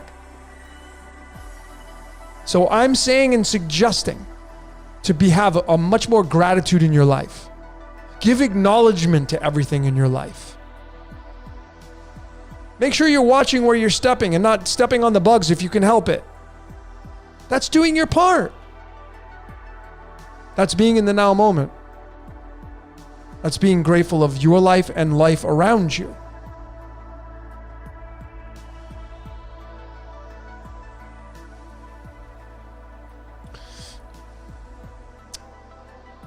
Add GRHA. Thank you, Brain Damage. A lot of you thought it was I thought it was mind-blowing. The pineal gland and the two thieves, I mean, they went hand in hand. It was like part 1 and part 2, but it was absolutely mind-blowing with Brain Damage. And yes, I looked at the song after actually, no, it's not the song after it. I think Brain Damage is song 2. Eclipse is the last song on the album. And that word, eclipse. What is an eclipse? It's when the sun and moon marry one another. Eclipse. It's an eclipse. That E is the number 5. Remember, sun and moon, as I showed in Two Thieves, sun is 14, reduces down to a 5. Moon is 23, reduces down to a 5. 5 and 5. Sun and moon. Sun and moon. Sun and moon. Sun and moon of your pineal gland. 5, it's E, eclipse. The letter E, when you trace it back to the hieroglyphs of ancient Egypt, it was a man, or it was a human being. 5 means man. 5 means man, folks. The tarot has their say in it. Let me show you. I've shown this many times, but some of you may not have seen it. 5 is man. We're 5. Here's the 5th card in the tarot. The Hierophant in the Major Arcana. What does this mean? It's the Pope, the dictator, the one that feels they should lead you and control you. But then when you do the fractals and you realize I don't need anybody to run and control me, I'm going to be my own Hierophant. This is going to be synchronized with the 5th house of astrology. What is the 5th house of astrology? It's Leo the Lion. Remember what Leo is? Leo is 15. This is the 15th card. So Leo is 15. There's the devil. And then the 5th house in astrology is the Hierophant straight up. And now when we put them together, look at what we have. You're the devil, folks. You and me. You're the Christ and you're the devil. The devil's your primal. The Christ is your love. Something like that. And what runs the 5th house is the sun, which is 5.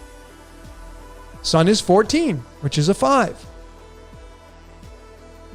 It's going to encroach upon so many other ways because you'll have the word Sol, which is 13, which is a 4. So these numbers that I have been finding in my research, many of you have as well, numbers I feel encroach. What does encroach mean? They bleed into the other number. And it appears, through my research anyway, there's usually at least 2 numbers that bleed together. When you look in the string of pi or the string of the golden ratio, you're going to know like the number 56 in the string of the golden ratio occupies digits 30 and 31 because it's a compound number. So it's not just 30, it's 30 and 31.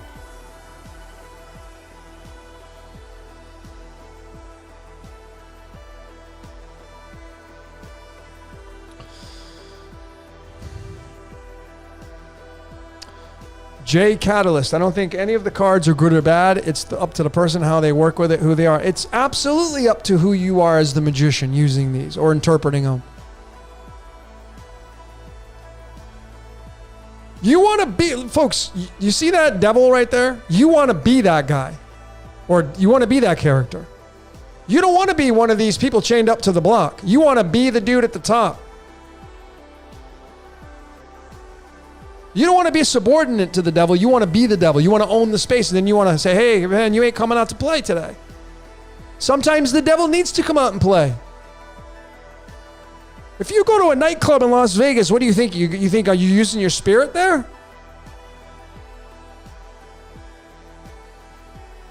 Come on, folks. And it's like, well, I don't go to nightclubs. Okay, well, there's something that you do that you're going to use your devil. It's okay. Just be aware of that. Rather than saying, I don't do any, like, those, if you don't do any wrong in your life, I wanted you to email me and please tell me that you do nothing wrong in life. I would love to get an email from somebody saying that is being authentic. And I already know that no one will ever send me an email saying that authentically, because there's nobody that exists that does nothing wrong. Not down here in Wonderland.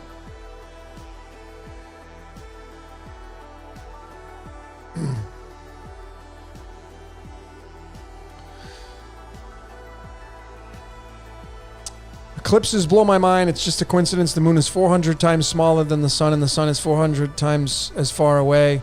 No scientific. Well, I mean, I'm not saying you're wrong, Meows Mix, but I mean, we don't really know if the moon is 400 times smaller. That's what we're told. But is that the truth? You know, I just know that they match up when they do eclipses. That's it. That's as far as I would go with it. And I think it's a phenomenon.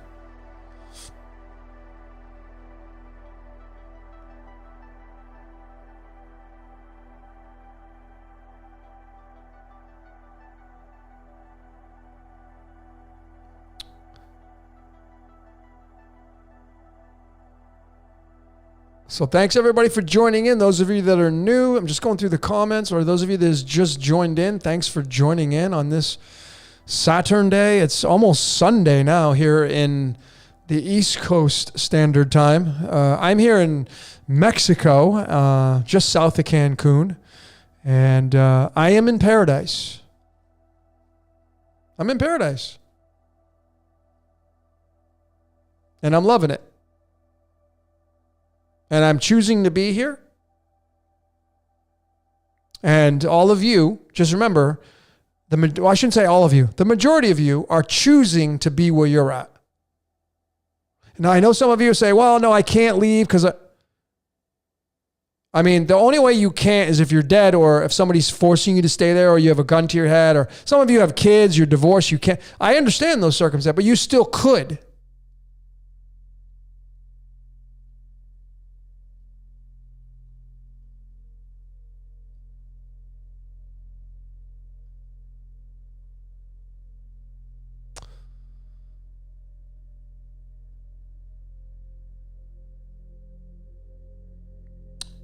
East 0000. Do I know much about the number 142857? I don't actually. Let's see if is it a prime number?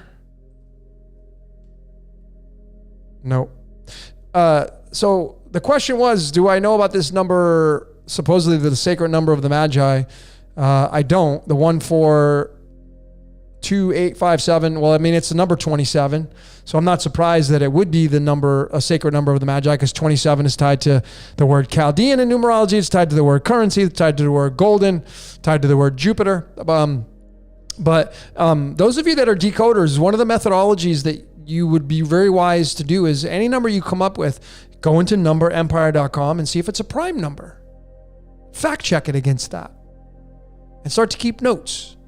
Then go into your string of pi and your string of golden ratio. Figure out if you, let's go look and see in the string of the golden ratio. Let's see where this 142857 is found. 1,692,983rd decimal digit. That's quite a big number. I wouldn't even try to decode that farther.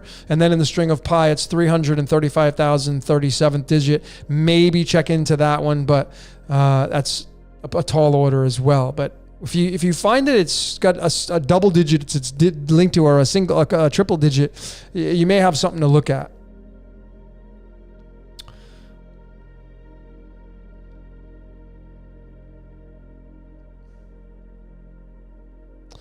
My thoughts on time travel. Well, we're all time travelers. You're moving through time right now. If you've been with me from the very beginning, we've traveled about 2 hours and 15 minutes into the future.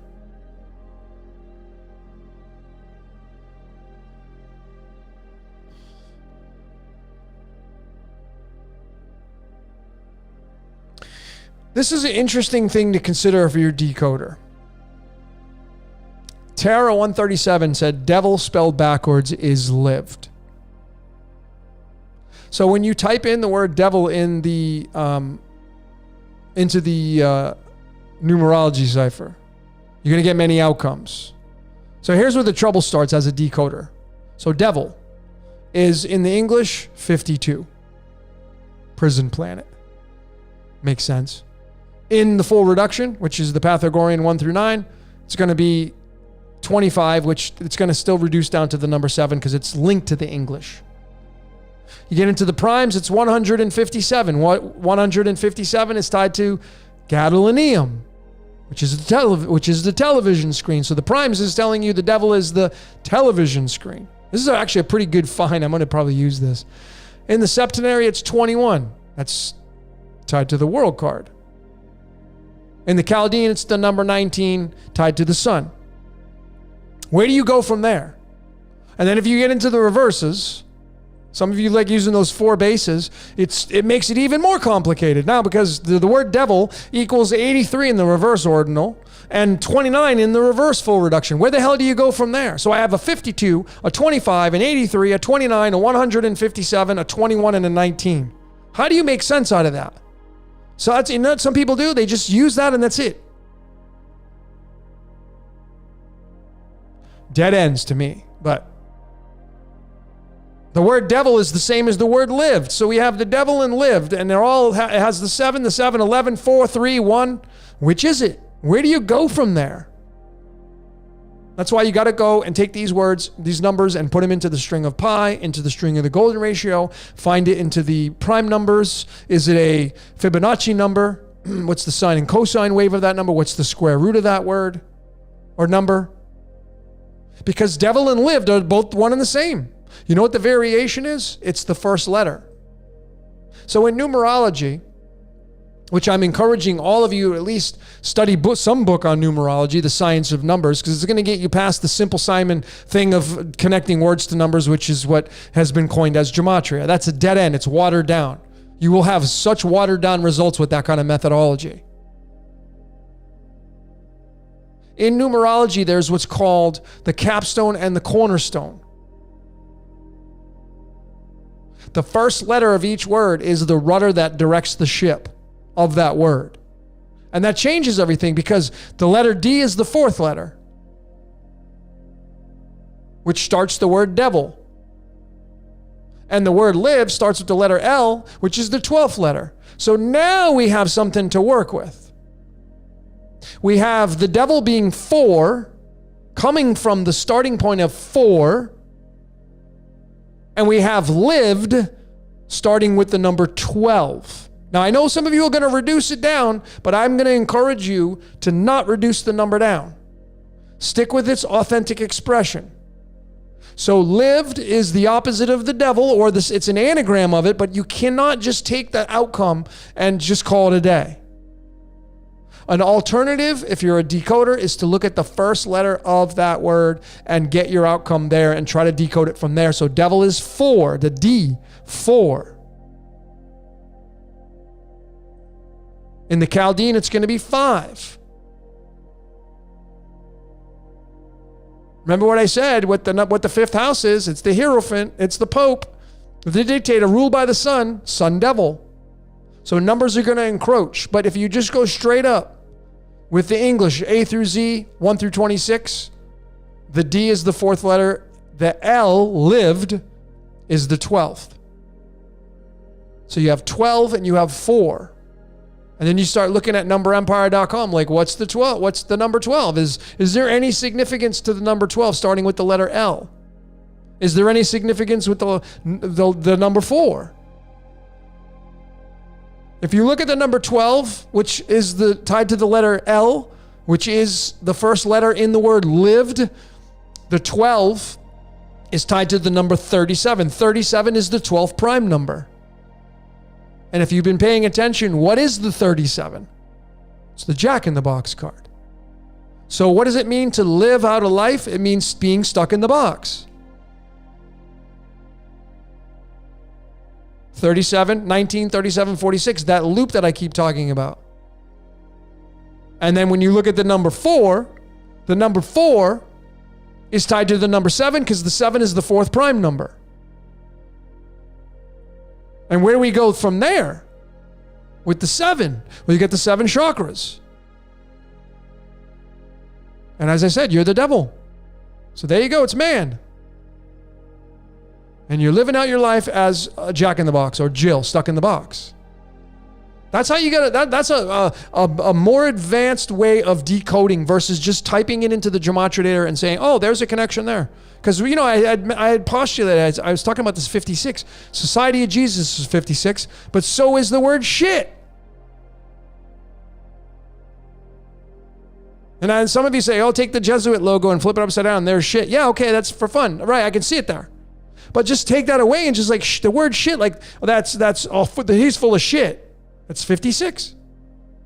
The word Fruit Loops equals 56. So, are we to say that the Jesuits made Fruit Loops? That's how ridiculous we can become with this code. So, to me anyway, this is my personal thing I'm suggesting. Using the 4 base ciphers is not the more advanced way to decode. That's my opinion. You don't have to agree with me. But there are more advanced layers that you can come up with to figure out how this reality works and come to those conclusions with a far more definitive narrative than what you're going to come up with just connecting words to numbers. That's basic decoding. That's my opinion. The 4 base ciphers, using them to decode from and just connecting words to numbers is basic decoding. If you're there, cool. I mean, it's a good place to start, but it's a horrible place to finish.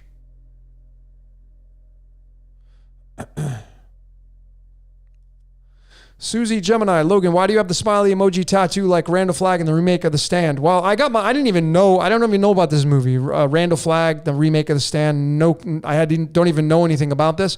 The reason why I got this tattoo, and let me give you the real quick story of this.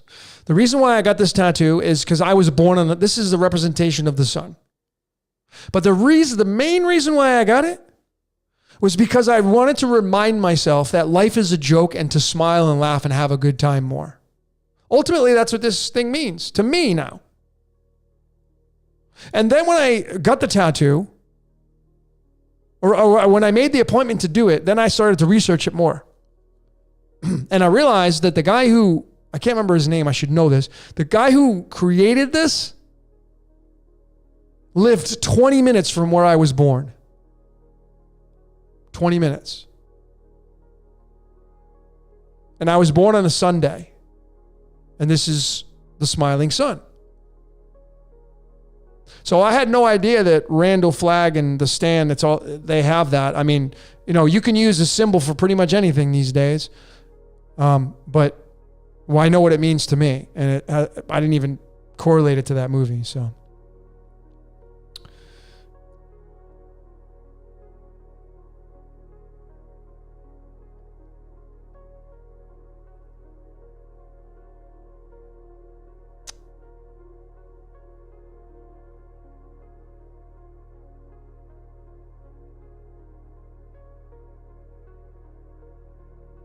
Did I read? I don't know if... Psychedelish 23. Have I read Power versus Force by David Hawkins? I actually... Do I have that on my Kindle? I think I might have that. But I would say I haven't read it because I don't remember. I would know. I've read a lot of books. So...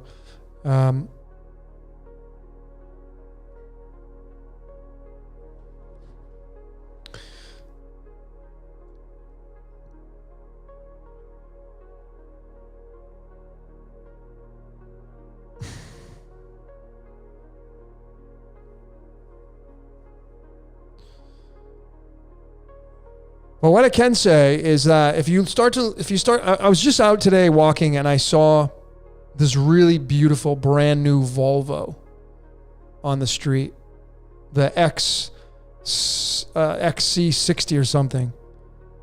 Pretty slick.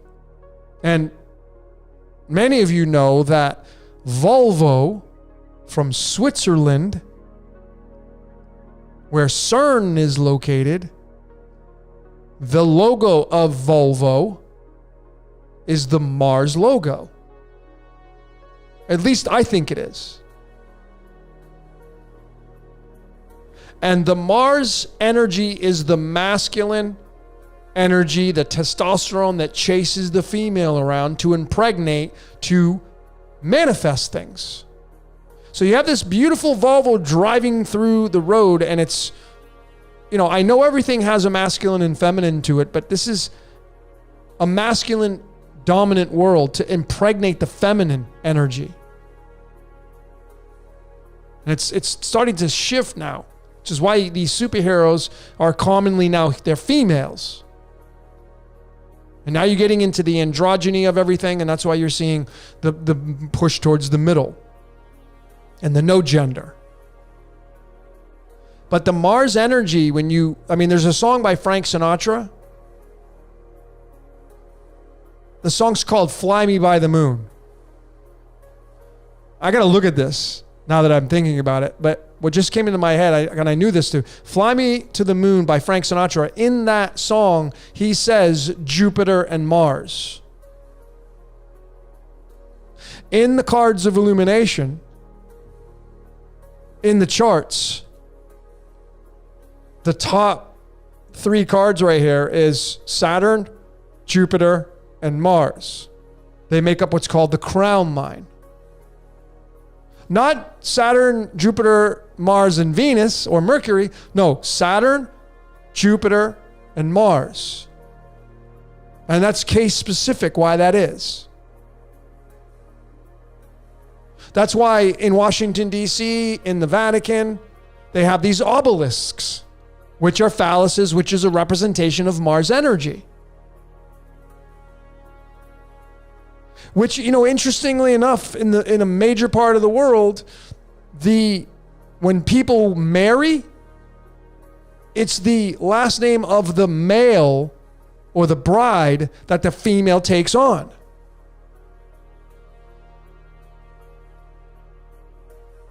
So if you trace the lineages, if you just keep going back and back, it just seems to always go back to the masculine, which is that why people refer to the God as the father.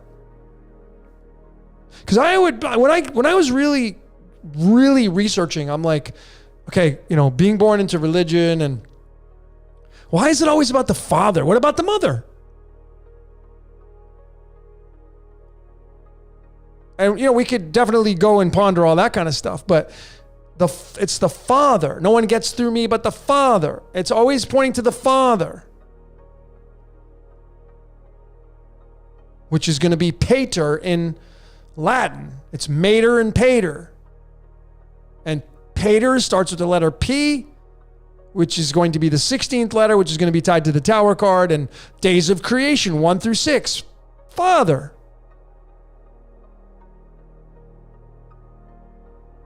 So this Mars energy, there's something about it. And I do know that it impregnates the feminine. You see, any of you that are female out there, any of you are male out there, you are both male and female. You guys out there are going to have feminine traits. You women out there are going to have masculine traits. You will have a Mars in your charts, all of you. You will have a Venus in your charts, all of you. Those of you that are Libra risings, those of you that are heavy Libra, you're going to have some female traits about you. And Libra is the scales. And then you look at your opposite of the 7th house, which is Libra, is going to be the 1st house, which is going to be Mars driven. And Aries the ram. Aries is 1, Libra is 7. Aries is Mars, Libra is Venus. And I think Saturn's in there too.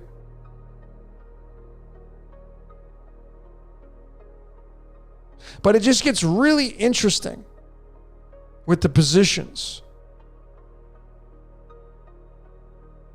And I know Venus is typically at the 2nd position, which is Taurus. So you have Aries and Taurus, male and female. But all of you have male and female tendencies inside of you, but it's your masculine that drives you to get things done. It's your testosterone. All of us have testosterone inside of us. That's what drives you. Not your estrogen. But you got that in you as well.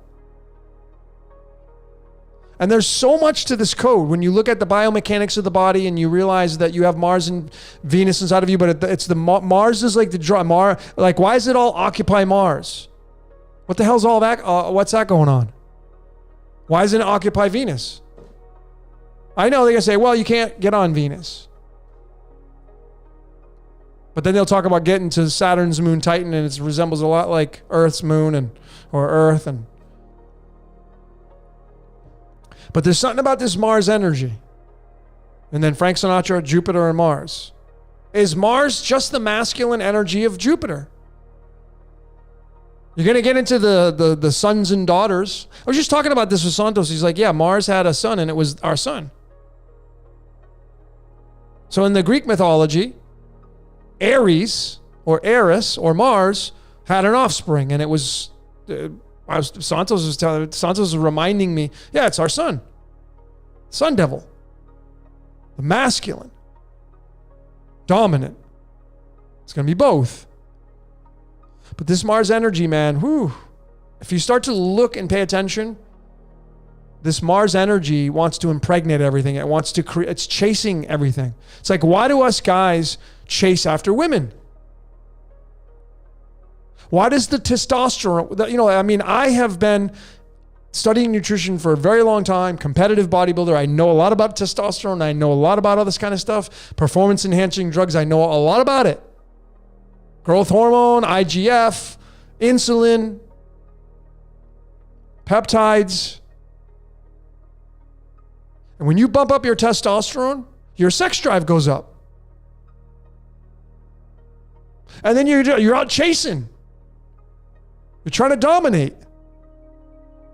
And it just seems like if you just look at that from our reality, that's what nature does. It's got this testosterone way about it. It goes after the feminine. And it's chasing the female constantly, trying to dominate it. That's what the males do in nature. A lot of the animals and insects. It's just so fascinating, folks, the way this reality works.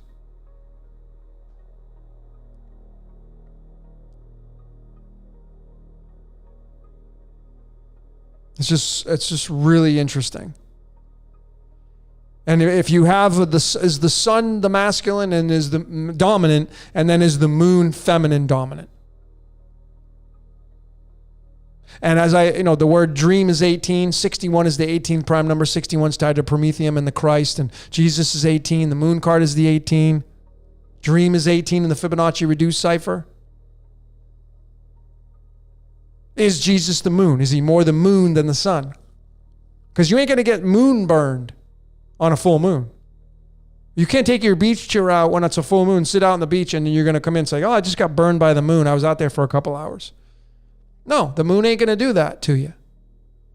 The sun will. That's why it's the sun devil. So is it just the Christ figure being more of the hemisphere of your pineal gland being, Shakti? And then the sun is Shiva, the masculine, as I showed in the pineal decoded. And then you get this eclipse. And it's the sun and the moon marrying one another. The male and female coming together as one. This is really interesting.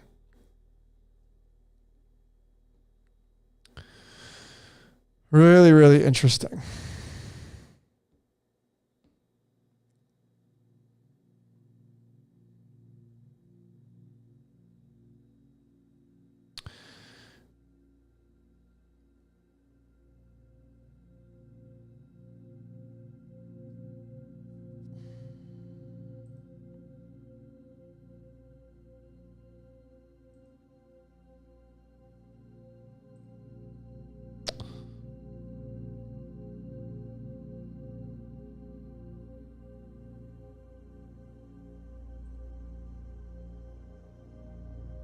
Yeah, every time we have sex, you're told to go procreate. It's a pleasure in life to have an orgasm. You go dominate and seek out the female seeks out the male, they try to mate. It's in everything. It's almost in every single species in our world, and that's the game of life. See, the game needs players. As I said, all the world's a stage and we are merely players. This entire reality needs players, because the players are the energy for the battery that feeds the battery, and the battery is not a battery without the cells. A battery has cells. We are the cells. And we live inside of a self-contained system, and it's a battery. And we feed it by our emotional responses.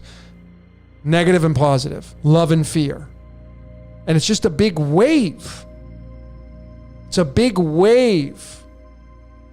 It's the wave pattern of this reality.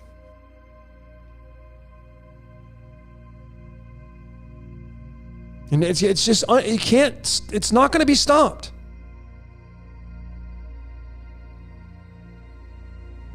I'm telling you, it's a lot of it has to do with Taurus. Taurus in the second house, the Bible. If you can really grasp this, I want to show you something.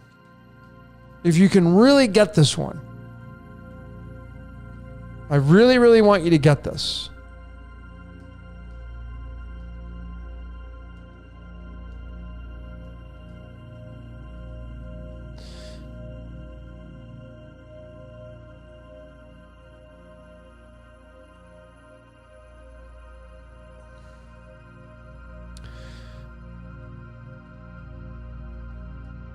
So, and I want to be very crystal clear. I'm not pinpointing what I'm about to say to all of you, especially those of you that are females. So this is not belittling your species, the female species.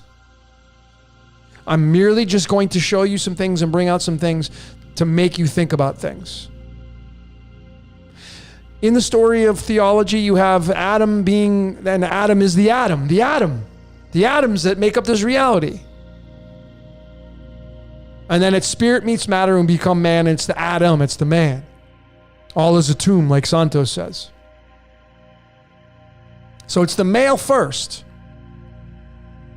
Then the rib gets taken and dust and blah, blah, blah, and abracadabra, and the female comes to complement the man. And what happens after that? It says, go be fruitful, go hump, start making babies, start having sex, make some offspring. Programmed that way to chase ass. I'm being very blunt. Just trying to have fun with this. Programmed masculine to chase the feminine.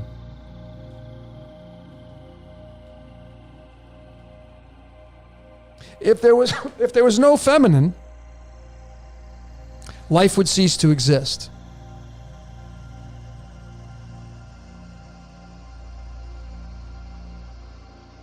So the female comes after the male, which is perhaps why it says that the father is the God.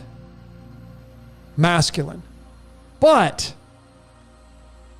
we can throw a wrench in that, because we have what's called symbiosis. Symbiotic. If you don't know what that word means, please go research it. It's important. It's where two different entities or organizations use one another to team up and create an energy, to create a habitat for one or the other. And that is exactly the true essence of being symbiotic. It's male and female using one another. Symbiosis. So could the father create the female and have a symbiotic relationship? And when you get into the aspects of the bee, the bees, and I did a decode on this, BU, going through all the astrological signs. So it's the bees, and we're worker bees. And what do the worker bees all work for? The queen bee. So what, is there a queen here on this? Are we servicing the queen? Are we all working for the queen? And what would the queen be?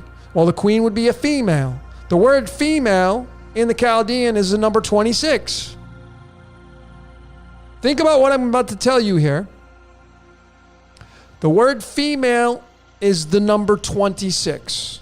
It's also the number 42, which is going to be tied to Wonderland, reincarnation, crucifixion, that almighty 42. But in the Chaldean, it's 26. The 26th element on the periodic table is iron. And iron has an abbreviation of Fe. Stands for ferrum. That's another name for iron. So it has the Fe. Is that telling you a little clue, telling you that iron is female because it's ferrum? Starts with the same two letters, F and E. And the Iron Age is going to the Yod-Heh-Vah-Heh. And is the Yod-Heh-Vah-Heh the queen bee that is symbiotic to the father that created it? And the number 2 is important in all of this because it would be the symbiotic relationship between one point and another. You have singularity, and then it spreads out and it becomes duality. And now it becomes symbiotic. Each point, like if I use this as my example, you have one point here and one point here. And this would create a symbiotic relationship.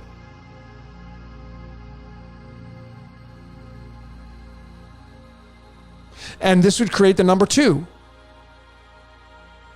And the number 2 in astrology is the house of Taurus, the bull. And what do bulls have on their heads? They have 2 devil horns. And I know this to be true because the opposite of Taurus is the 8th house, which is Scorpio. And Scorpio's logo or symbol is the letter M with the devil tail at the end. So if you put the house number 8 and the house number 2 together, it's going to give you the devil's tail and the devil horns with Taurus and the bull god. I was just reminded tonight when I turned on this movie, Ex Machina, and I'm watching the movie, and what do I see in the background on the wall? A bull's head. If you start to look for the bull's head, folks, you will see them all over movies. And the clue with Taurus is that it represents Venus, or Venus represents Taurus. Venus rules Taurus. And the reproductive system of Venus is almost identical to a bull's head. And the female reproductive system has 2 ovaries on each side. And this is how babies get made. This is how go be fruitful and be plentiful and multiply. The female reproductive system makes the eggs, which get fertilized, create an embryo, and out pops a baby. And that is number 2, which is ruled by Venus. And number 1 is Aries, which is ruled by Mars. And then you have the masculine and feminine. And 1 and 2, you get the 12 and the 21, the 201. So you have this second house of astrology, which is tied to Taurus. And that's where you're going to get your bi-bull from. And bi means 2 and bull means Taurus. And that's why there are 2 testaments in the Bible, the Old and the New. You're looking at a Taurian Bible. And the Taurus fields that make up the number 88, which is magnetism and electricity and dielectricity and everything in between. And it's the masculine and feminine. And if you like ancient Egypt, it's Ta and Sekhmet. So many different ways to look at this. But the big giveaway to go further with this, with the feminine and the queen bee, is that the second chakra in the Vedic and the second chakra on you is the sacral, which is orange, starts with the letter O, which represents the opening that you go in to penetrate. The masculine penetrates the O, impregnates the O, and O is oxygen. Oxygen is the element that has 15 for its weight, which is tied to the devil card. And what does oxygen do? It oxidizes. There's just so much to this, folks, but it's the symbiotic relationship between the male and the female. And the males are programmed instinctively to chase female down and to mate with them. And this reality needs energy to survive. It needs energy to survive. The battery needs cells. Like right now in your body, you have trillions of cells, and they're constantly dying and regenerating. That's called apoptosis. Cells commit self-suicide. And it makes energy. And that's what gives you energy, ATP, and through the cells of the body and how all the food works. And folks, if you start to study the human body, you'll figure out this is a bigger fractal right here. And it's the symbiotic relationship between the male and the female. And that's it. And it creates the players. And I'm telling you right now, this reality is not real to whatever's observing it. And that's why the nasty, gnarly, crazy, loony things happen. Because it's not nasty, gnarly, crazy, and loony to whatever's observing it. It's just a movie. It's just entertainment. And as I have said so many times before, if you're the creator of this reality and you have been here forever without a beginning or an end, and you've been through countless games, you've been here for, think of it, the Earth's, 4 billion years old. Imagine being around 4 billion years. How many experiences have you gone through or watched? Some of you have watched almost every show on Netflix and movie. You've watched them all. Okay, now what? Now what do you want to watch? Oh, let's watch that. Nah, I've already seen that. I've seen that twice. I've seen that 3 times. I need new content. It's like, I think one of the best shows that ever came out is called Ozark. I know it's a little bit gritty, but I just think the whole storyline and how it keeps you sucked in, the drama. So I didn't even know it that season 4 came out. And when it came out, I was like, oh my God, season 4. I've been waiting for season 4. And I binge watched it. And now that's it. There's no more until they come out with part 2 of season 4. But it's like when you've seen them all, it's like, you're going to go back and watch it again? Or you're just like, I've seen that already 3 times. How many times are you going to watch The Truman Show? So why I'm throwing these ideas out for you to think about is because imagine you're the creator of this reality and you've seen everything. You've been through every kind of scenario millions of times.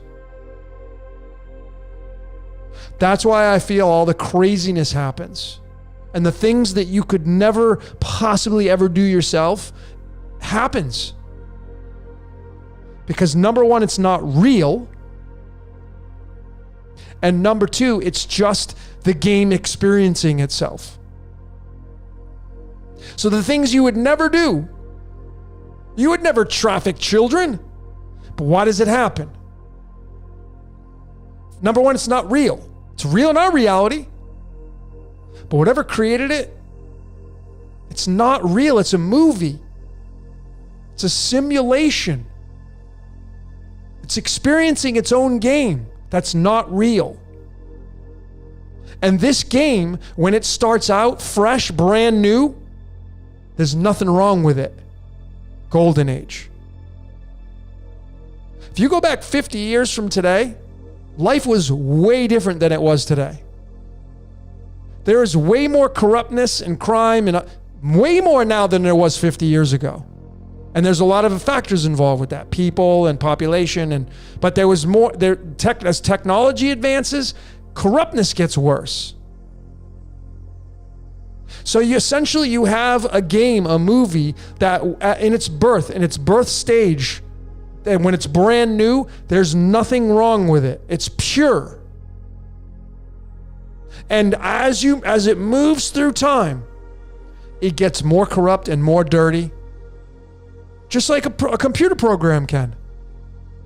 A software, your computer. Why do you have Trojan horses? Why do you get bugs? Why do you get malware? How do you get those on? When you go into the store and you buy a brand new computer and you take it home and you open it up and start it up for the first time, there are no bugs, no Trojan horses, no malware, nothing. It's squeaky clean. And then you just put a year onto that computer. For a large portion of you, you're going to have adware, malware, Trojan horses, bugs, you name it. Your roots are going to get jacked up. Why? Because you just put that thing through a year worth of time. That's exactly how this reality works. There's no difference. A baby moves through time, it becomes a senior citizen, and now that senior citizen has all those miles on that body, it's got bacteria, it's got way more parasites, way more bacteria, and it's ready to die and regenerate. And then a new baby comes out into this world and replaces the senior citizen that passed away.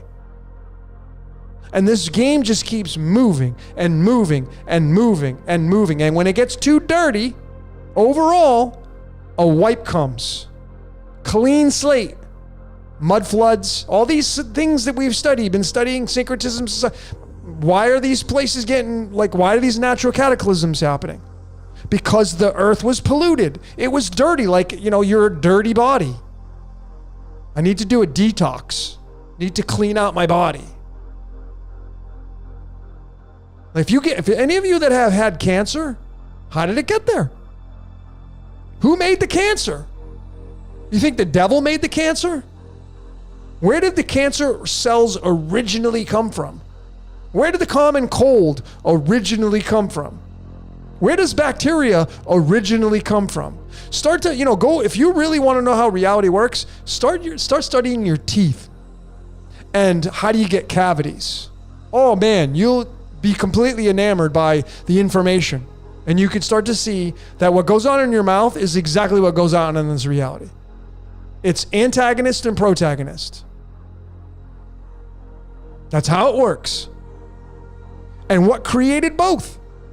What creates the bacteria? Just doesn't magically poof out of thin air, just like invade your body. How about the parasites? What created the parasites? What created a tick? Nasty things. What created fleas and bed bugs and chuggers and fruit flies? Those annoying mosquitoes. What made those? They just didn't magically appear out of thin air. Something had to make that. And it's all part of the death and regeneration of how this reality works. That's how this reality works. And it's just like a computer system. Central processing unit, memory, RAM, circuits, condensers. It's the same thing as a human body.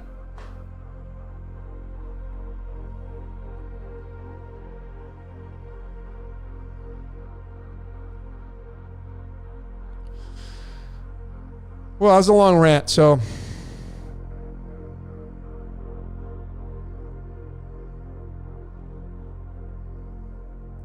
let's go through some of your comments.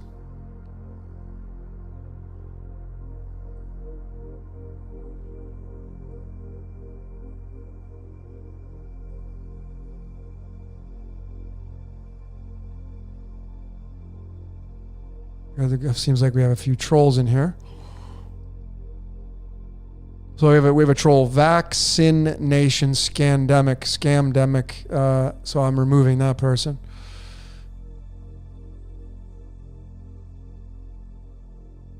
What's up, Jorge? Nice to have you.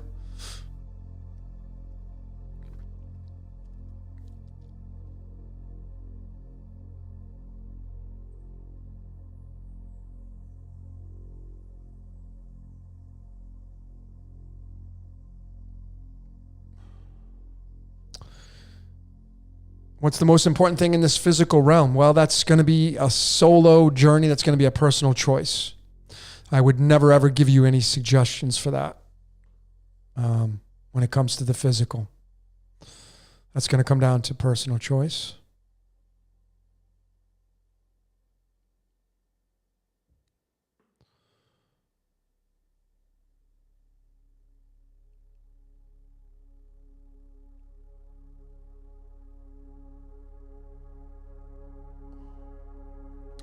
Seek Truth 101. Would I be willing to do an interview? Of course. Are you talking about a podcast? Yeah, of course. I'm assuming that's with you. Do you have a channel? I'm assuming you do. Drewski, I have a King Diamond's birth card. Can I have a breakdown? Well, let me pin the comment here. I would encourage all of you that are. I'm gonna pin the comment for the cards. So I just pinned the website to go to, my friend Sharon's website. Those of you that are interested in your cards and all that stuff, I don't have them all memorized. So I would encourage you to go to itsallinthecards.com. I pinned it to the top of this chat box or chat room. Just click on that and go study and read your card. And my suggestion to you is to memorize that passage if you resonate with it. What I can say about the King Diamonds, it's card 39. It's tied to Lucifer and the light bringer, Lucy in the sky with diamonds. The card King Diamonds is a very entrepreneurial kind of card.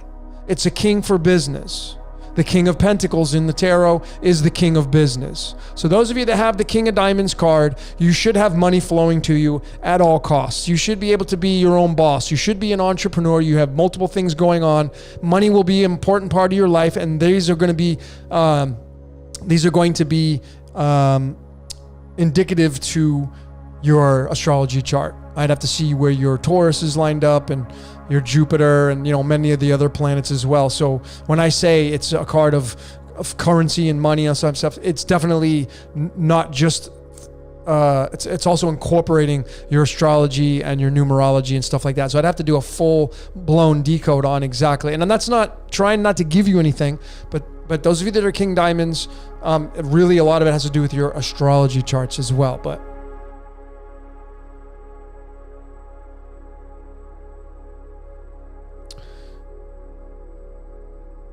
so I hope that helps. My breakdown, the King Diamonds is the card of entrepreneurship. Lucy in the sky with diamonds. It's the king of money, the king of entrepreneurship, the king of businesses, the king of being a CEO, CFO. It is the entrepreneur card, the king of entrepreneurship.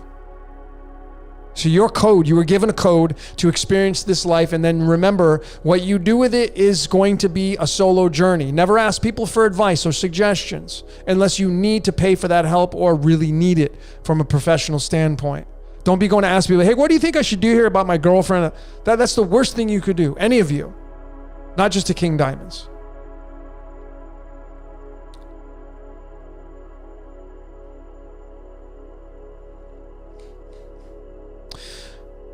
Do I know about the Rh negative blood? Yes, I do know about the Rh negative blood. It's going to be a factor in the blood, and it may be tied to the element rhodium, which has got the abbreviation Rh. It's the 45th element, and we know Pandora's box is 45. So Pandora's box is tied to the Rh blood, maybe. Bama Breeze, can I talk a little bit about the 41? Well, the 41 is tied to the past. I had talked about this in my Two Thieves and the 41. And the 41 is perhaps tied to the past, present, and future, the past. And he who controls the past controls the future. History repeats itself. 41 degrees north is the latitude where the Vatican City sits. Is that a coincidence? And then the 41st card in the deck is the Two of Spades. Let me show you this in the tarot. I didn't come out with this past what I showed all of you on the Two Thieves, but I will be coming out with it probably in part 2 with the 41. But I did show this. This is the Two of Swords, card 52, tied to Prison Planet. And this card right here is tied to the 41. 41 is the 13th prime number. 13 is tied to gold. The past is tied to gold. Past, present, and future is tied to gold. And this right here is impartiality, not making a decision. You're staring at the past. What should I do? What should I do about my past? I'll tell you exactly what this is suggesting you do. Don't focus on it. Put the blindfold on. Stop looking in the past. Start looking in the now moment.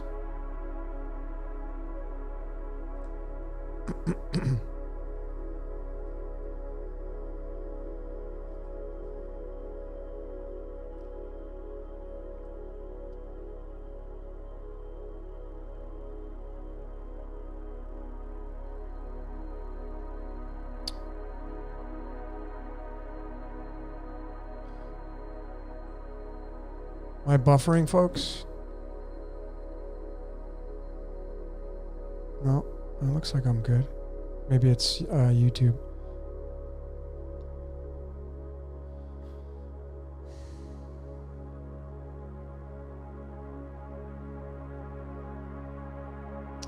John Steele, when using the elements in the periodic table to the letters in the name starting with J, would the Y be used to decode because of the no J elements?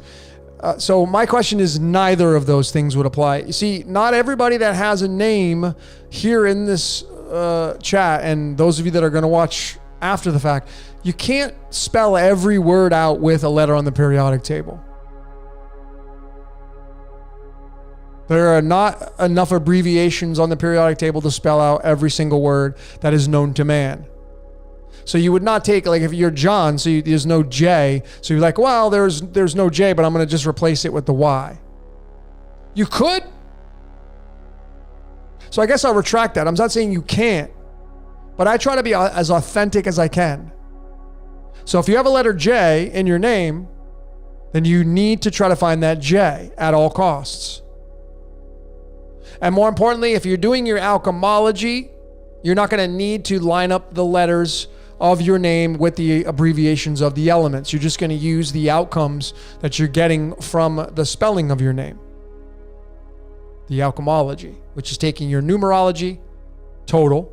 Like John is an 18, but you're going to have single digits in there. There are two ways you can do alchemology. Alchemology is the blending of numerology and alchemy. Those of you that are new.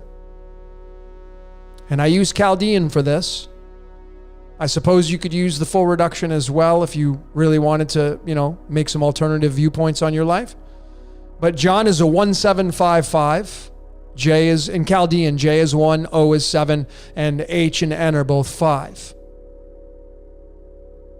So you would do 1 is hydrogen, and then O is 7, which is nitrogen, and then H and N are 5, which is boron twice. So you'd add up hydrogen, you'd add up nitrogen, and then boron twice. And that's your alchemology. It's a 2-step process. You can also do it another way, which is just taking the total outcome of your name. John is an 18, and that's tied to the element argon, the 18th element. So you would take argon. You can do it from the average atomic weight or the most abundant. I like using the most abundant, but you can take the average. The average of argon is 39.95, and that's the 18th element. So John can be 39.95. That's how you would do that for your alchemology. I would consider you do it both ways. 1755 and then 18. And get your outcomes and then make a list of all those and then try to connect the dots with everything else you know about how to decode yourself.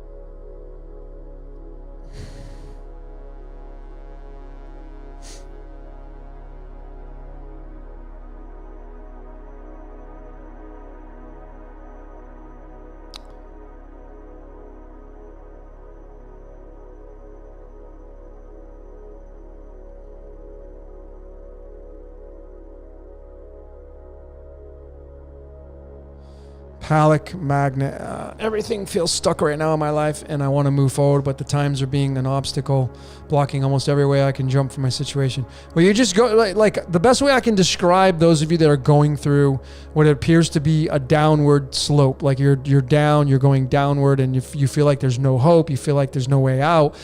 Just remember that everything moves in cycles. So I'm going to give you 2 examples. Number 1, if you surf, you ever see a surfer? What a surfer will do is get on their board and they'll paddle out. And they'll paddle out to a certain place in the ocean to wait for the wave. To then turn the board around, jump on, and ride that wave back into the coastline. And they'll fall off when the wave's done, and then they'll jump back on the board, they'll paddle back out, they'll look for the next wave. And so that is life. And what we're looking for is the next big thing. We're looking for the next big wave to ride. But that wave doesn't last forever. So when you're on a good wave, when you're on a good one, when money's coming in, or when you're like falling in love, the honeymoon stage, when you're just like, it's amazing to be with this person, when you start a business and you're all excited to jump out of bed and go open up that business door so people can rush in and spend money on your business. When you're at that stage, you want to ride that stage as much as you can, because we know if you're authentic with yourself, it's not going to last. You can keep it going for a long time, for sure. But you will have ups and downs. You will fall off the wave. You're going to have to paddle back out, get back on the wave, ride that wave again. You may have to reformat your business. You may have to redo it a different way. Maybe you have to fire some people, hire some people, change management. You may have to change careers, change partners, get a divorce. That's how life works. So those of you that are going through a shitstorm right now, those of you that are on the downslope, those of you that have fallen off the wave and you literally have crashed and burned, you're eating sand, like you really took a big tumble. Just remember, it's not permanent. Another wave is going to come, but you must get on that board and paddle back out, because the wave's not coming to you. So if you just use this other example,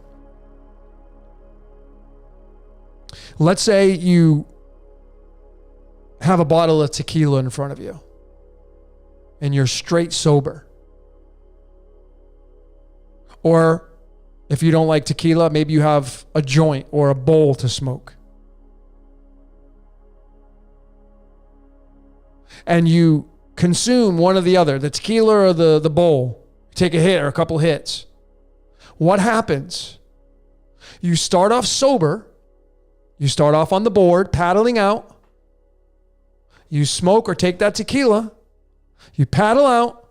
And then when that high starts to set in, when that buzz from the tequila starts to set in, that's the wave you're riding.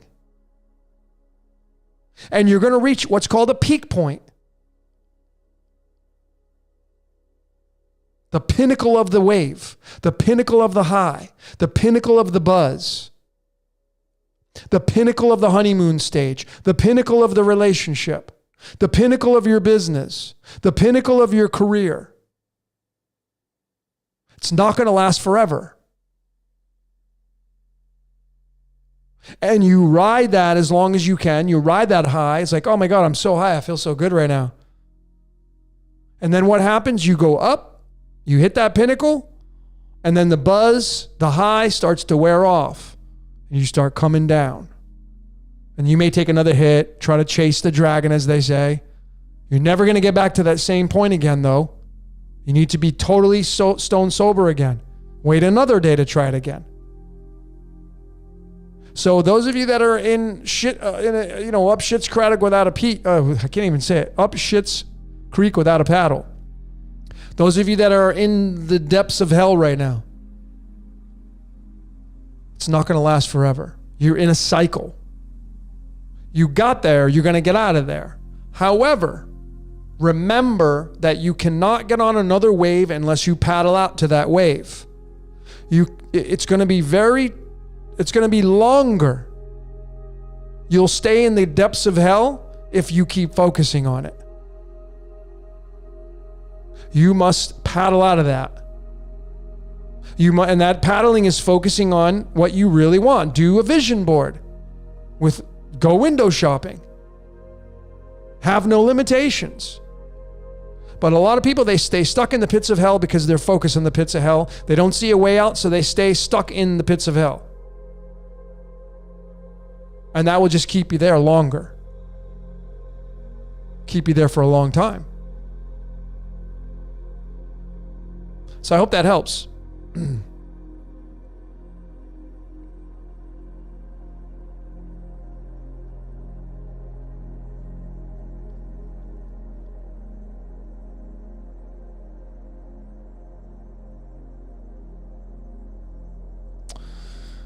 Susan, what's my opinion on the 37? Well, 37 is the mirror of the 73. 73 is the 21st prime number. 21 is the world card. 21 perhaps it's tied to the word love. It may be tied to magnetism and the father and where we all came from. But the 37 is the Jack of Diamonds card, the Jack in the Box card. 37 is the 12th prime number. And it's a very important number when it comes to describing our reality. Of course, 3 plus 7, if you're going to reduce down, ends up becoming the number 10, which is the number 1, which is, the Jack stuck in the box. And now you got to go out there and do what you got to do.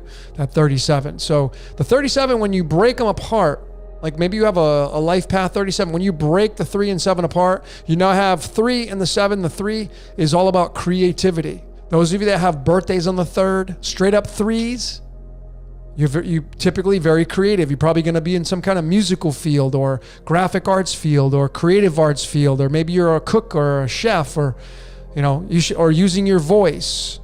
Very creative people. That's what the number 3 means. Very creative, giving birth to creative ideas. Very good at communicating. If you tie that to the 3rd house in astrology, it's Gemini, the 2 twins. which is the masculine and feminine coming together to create things. It's the Empress card. And then the number 7, of course, is the number of balance. So it's creative balance is what 37 really means. But it's a leader of creative balance. And the number 7 is an analyst because it's tied to the crown. So if you tie that number 7 to the days of creation, well, the 7th day wasn't a day of creation, it was a day of rest. So if you created this reality in 6 days, what would you be doing on the Sabbath day, the rest day? You'd be analyzing all of your creation. So those of you that have the life path number 7, you're analysts. You're here to analyze the world.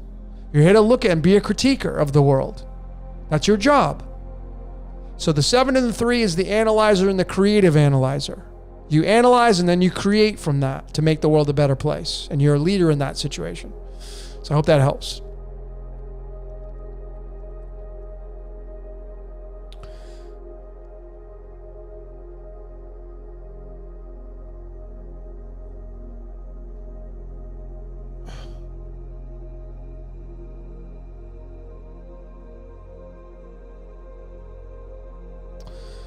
Spring is coming, fall is coming. Remember, spring is coming for the north hemisphere, fall is coming for the southern hemisphere.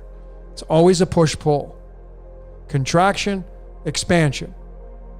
Left side, right side. Pineal gland, masculine, feminine. In nature, it's contraction and expansion. We're moving into springtime in the North Americas, in Europe, and above the above the equator in the Tropic of Cancer. We're moving into expansion now. And then in the southern part, in the Tropic of Capricorn, they will be moving into contraction. Contraction, expansion. Always going on. Breathe in, breathe out. Wax on, wax off. It's all there in the movie. It's all telling you. Springtime and fall are the opposites of one another. Summer and winter, opposites of one another. Contraction, expansion.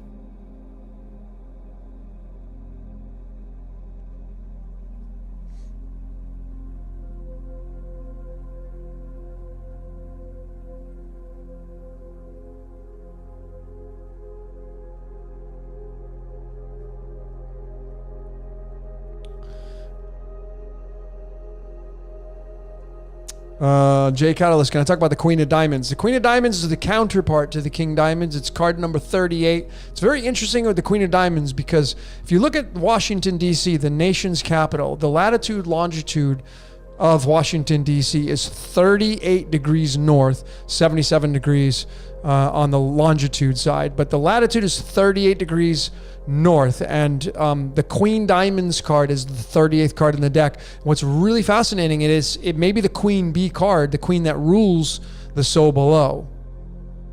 And the Queen Diamonds card, of course, is the counterpart, the symbiotic relationship between the male female. So it's the King Diamonds and then the Queen Diamonds.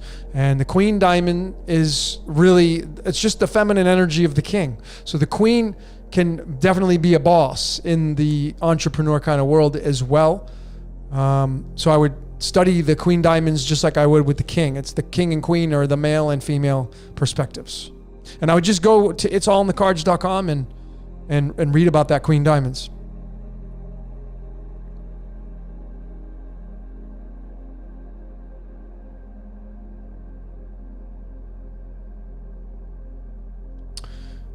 Thanks for all your comments that are positive. I appreciate all of that, folks.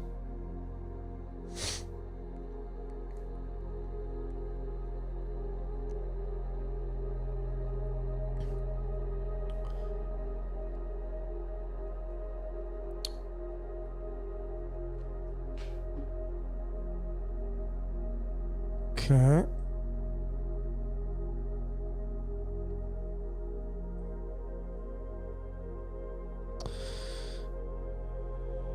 But again, Jay Catalyst, Queen Diamonds, if you need more information, just go to it'sallinthecards.com and read about that. I mean, they're like 95% accurate. So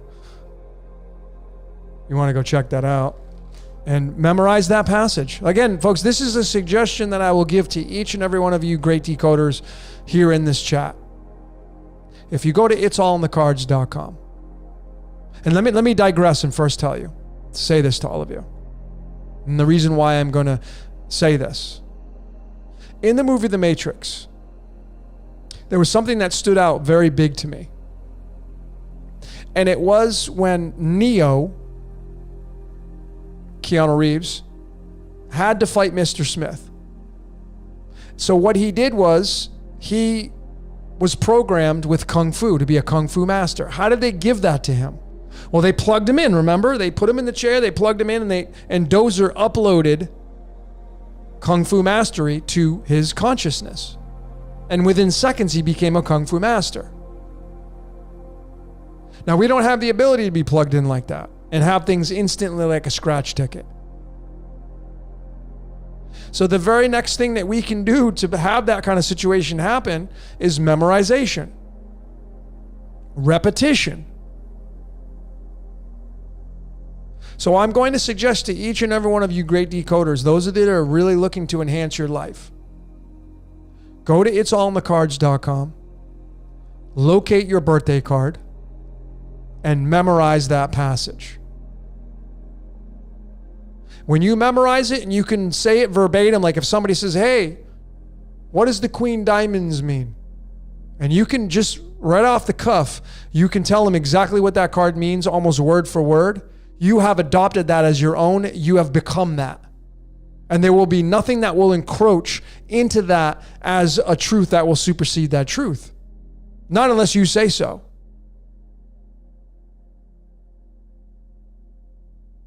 So the memorization part is important because you become that. You'll become that card. It's already yours. That card is already yours, folks.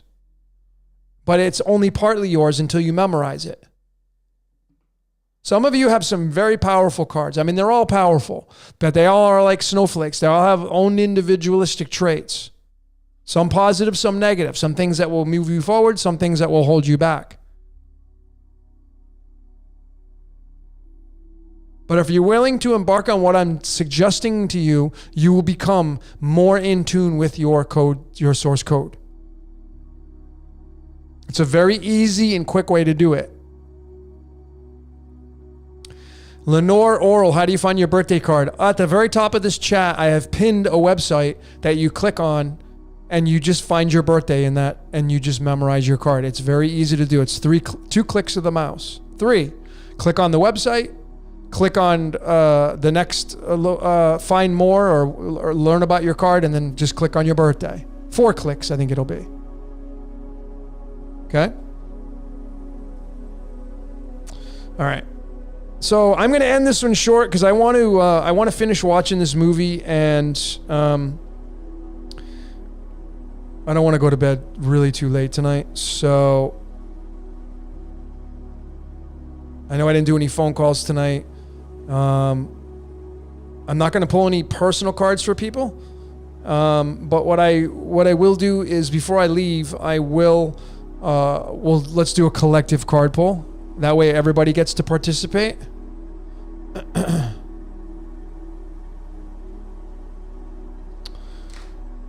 Justin Campbell, March being the true new year confuses me. March 1st, remember, there are 2 tropics. March in the Tropic of Cancer is the springtime, which naturally people have gravitated towards, well, that is the true new year. Okay, I love that theory. But what about the people that are in the Tropic of Capricorn? What would March 1st be for them? It's their fall time. It's the opposite of spring. So how could you have a new year in the Tropic of Cancer being the springtime in March, but yet have a new year in the Tropic of Capricorn being in the fall? How do we do that? So I just don't know how to answer that question when we take those things into consideration.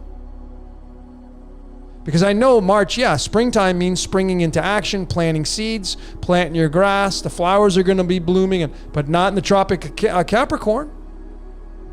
When it's the March 1st or the month of March, it's going to be the fall. They're going to be picking their harvests. So I can't answer that question. I just don't think that it is the new year for the Tropic of Capricorn.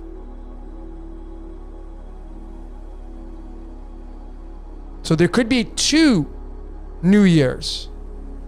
Maybe the Tropic of Cancer gets their New Year in the month of March, but the Tropic of Capricorn gets their New Year in September.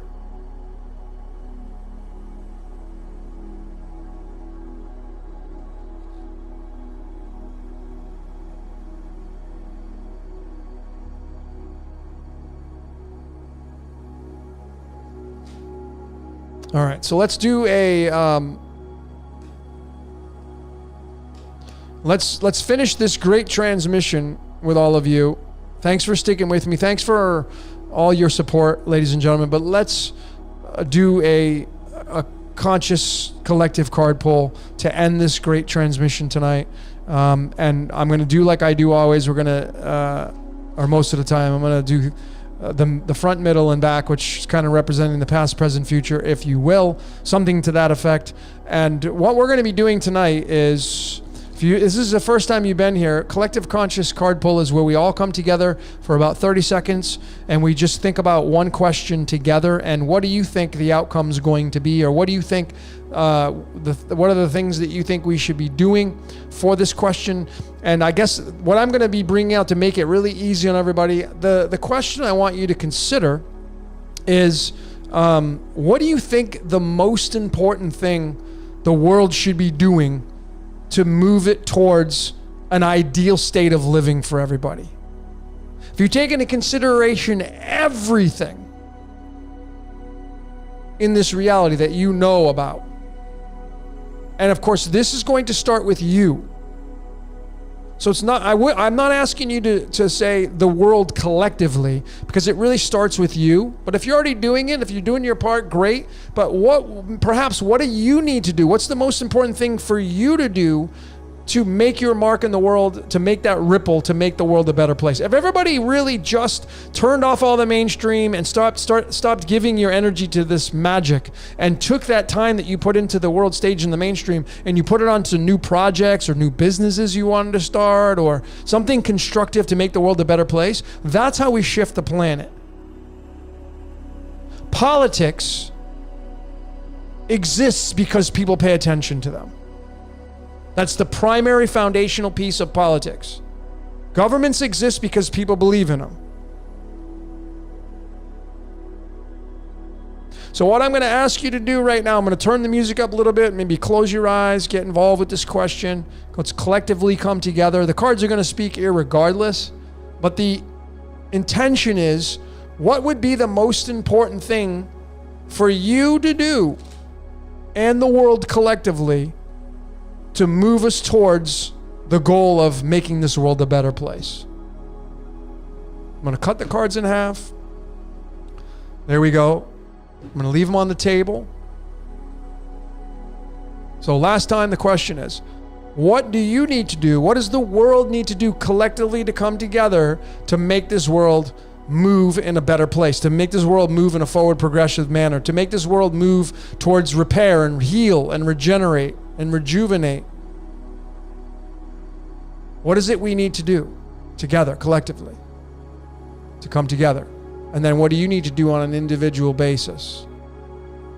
All right? So I'm gonna turn up the music, and I just want you to focus on that. And we'll just come back here in 30 seconds. Just think about that question.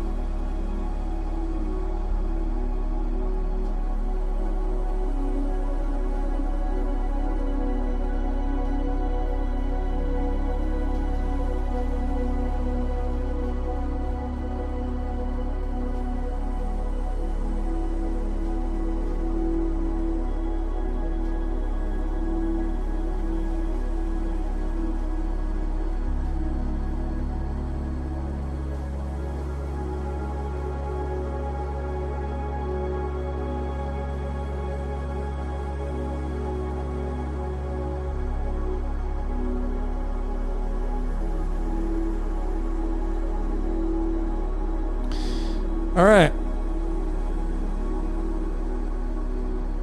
So here we go. I've already shuffled them. I've already split them. I don't ever really do them any certain way. I just go with complete improv. So here's the deck of cards. I haven't looked at them. But let's pull the middle card and see what we got. So here's the deck. And the cards are going to always come out the way they're supposed to come out. It's just interpreting them. Sometimes it's easier than other times. But let's get the middle of the deck. There it was, the split of the middle. And we're just going to slide that card right up. And I haven't even looked at it, but there's the bottom card. There's the middle card. And then the card all the way in the back at the top. There's that one. So let's pull these out, and I'm going to do my best to interpret them based upon all you great minds out there. Here's the spread. So we have the bottom of the deck. We have the middle of the deck. And then we have the top of the deck, or the perhaps, either the beginning or the end. So I would definitely say that let's start with the middle, which is the now moment. Right now is the only thing that matters. Past, present, and future. The now moment was the middle of the deck, which was this card right here. This card right here, this Jack of Hearts is the Knight of Cups. And I can just summarize this very quickly. This means looking for love.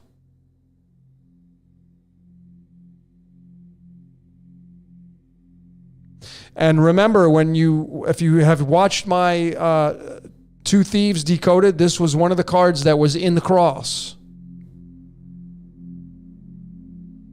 And this card was vertical, coming down. Not going across, coming down. So I feel that what this is saying is, what's coming down from the magnetism above, what's coming down into this reality, what's being presented into this dimension, and what we all should be adhering to is looking for love. Slightly alkaline now. Remember what I said about slightly at the pH scale, 7.3, 7.4. Slightly alkaline, looking for love. Love is what defeats fear. And this was the now moment. The past was the Seven of Swords. Seven of Swords is found from the Seven of Spades. Seven of Spades is tied to the Tree of Life. But this card right here means deception. It means doing things at all costs, whatever it takes. So again, obviously, like, wait a minute, doing things at all costs, doing whatever it takes. But this also means mental strategies. See, I feel like because this card can mean deceit, being deceived. And this card right here is like you're just taking the swords and don't care. But it's not a pure negative card because it is tied to the Tree of Life, but it's also tied to mental strategies, having a strategy. Doing whatever it takes to have that strategy come true. It can also mean deception. So have we been deceived? In the sense of being deceived. And is that going to end through this looking for love in the present moment? And then at the very end, representing what is about to come, is the Nine of Wands. This card right here is the Wounded Warrior. So the cards have spoken, and from how I interpret them, the ending point of this means that there's a battle that's happening, but at the very end, you'll be wounded. Not saying you will be wounded physically, but you got to prepare. But the positive aspect of this card, ladies and gentlemen, is that this character is still standing. This character is bandaged up, but it's standing in front of these wands, and it's still standing. It's not lying down. There's no knife stuck in it. And this card right here is the 9 of clubs. This is the mind now. So this is definitely talking about being wounded in the mental aspects, being on guard of what's going to come in to infiltrate your mind. Be wary of deception. In this aspect of deception, and I would just go right back to influence. Be wary of what you're being influenced by, and moving more towards what is going to make you come out with a winner of love. Like this knight right here, he's got his cup out, and he's riding in. He already came in from battle, and he's like, look at what I won. Here's my loot. Here's what I got. So this is the winning hand from strategy and being influenced. And then at the very end, how did you get there? Tell me your story. What happened? Give me your biography. Well, I went through a serious war, but here I am. I'm still standing. But man, it was a rough one. So there you have it.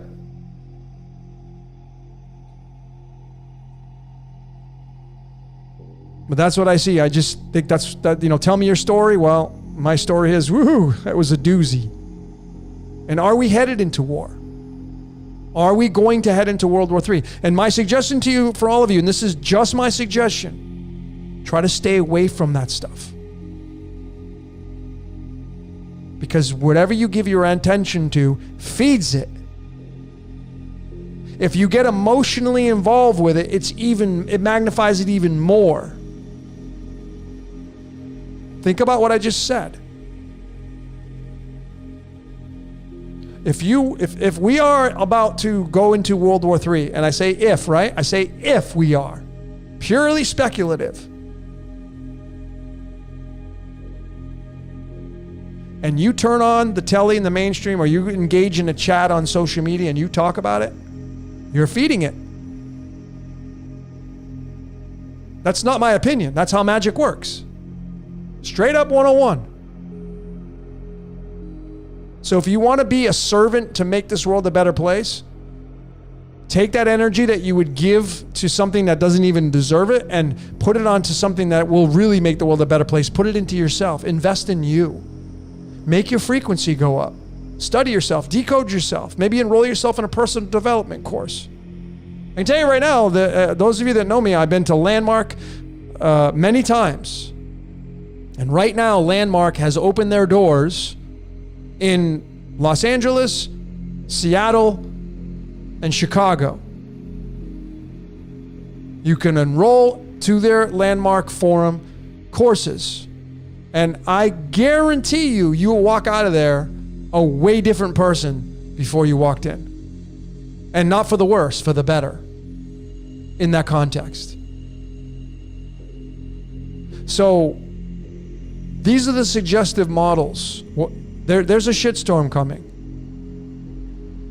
How much energy are you going to feed it?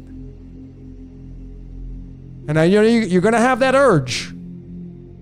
You're going to have that urge to turn it on. You're going to be like, you're going to read through the tabloids and you're going to stop at somebody's post and you're going to see it.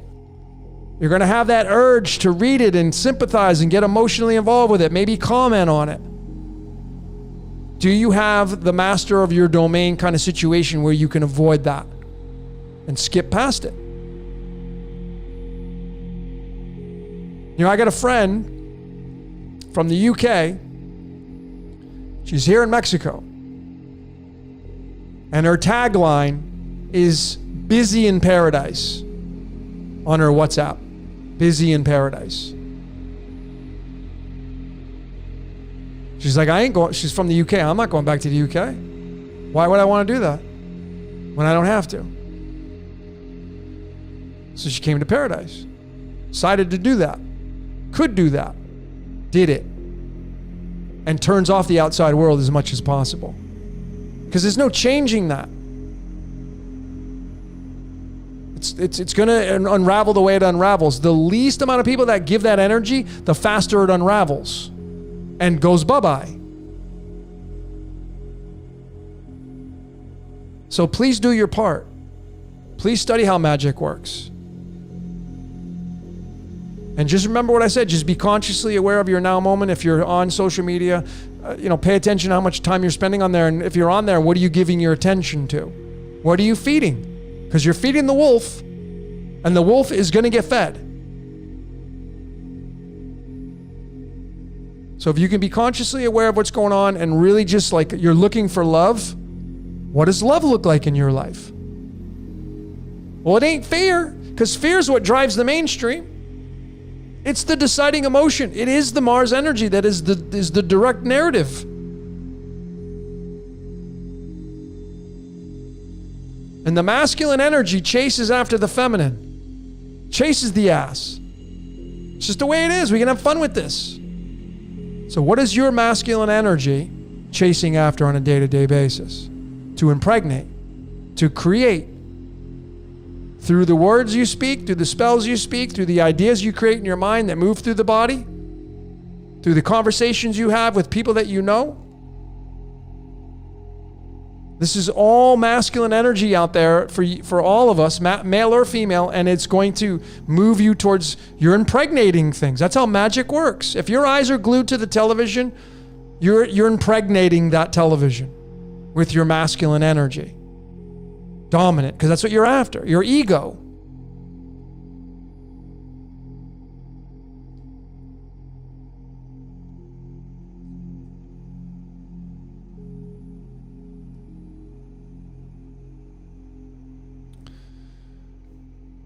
So, these are my suggestions.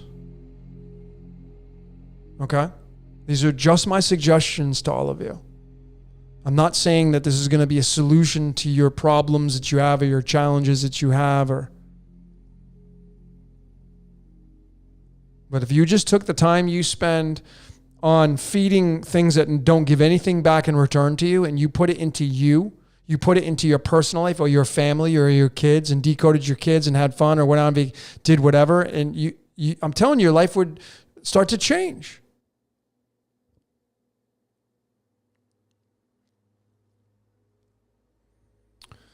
All right.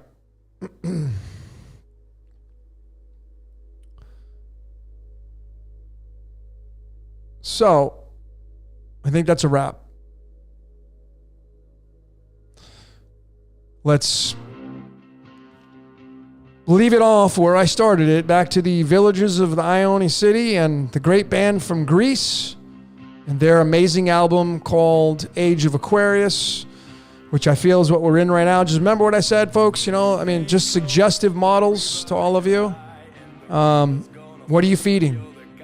What energy are you feeding? You're feeding the wolf. What wolf are you feeding on a day-to-day basis? Where's the majority of your time going into? How much time do you spend on social media? How much time do you spend on the computer talking to people and nature? What kind of balance do you have going on? But remember that, you see, the wolf is in everything. It is everything. And if we want to have these empires fall, as they all will, because remember, everything's wave patterns. Smoke that doobie, you get high, and then you come off, and then you come down, and you're not high anymore. Empires do the same thing. Empires rise and fall. Ages rise and fall. So we have to do our part. You will do your part irregardless of that, but if you want to create the best experience possible, then perhaps studying yourself, looking at what energy you're giving to and what wolves you're feeding, what are you getting back in return? And there you're going to find your solace. So, all right, folks. So, as I say, that's all I got for today. My name is Logan for Decode Your Reality number 32. Next one, we got number 33. Woo! So, for Decode Your Reality number 32, I appreciate each and every one of you. Much love to all of you great decoders, even you haters out there. Sending you much love, man, because you probably need it. Well, you do need it, right? But get out there and make the world a better place. Do your part. Do your job. Find your solace. And Till next time, folks. Till next time. We will see you later.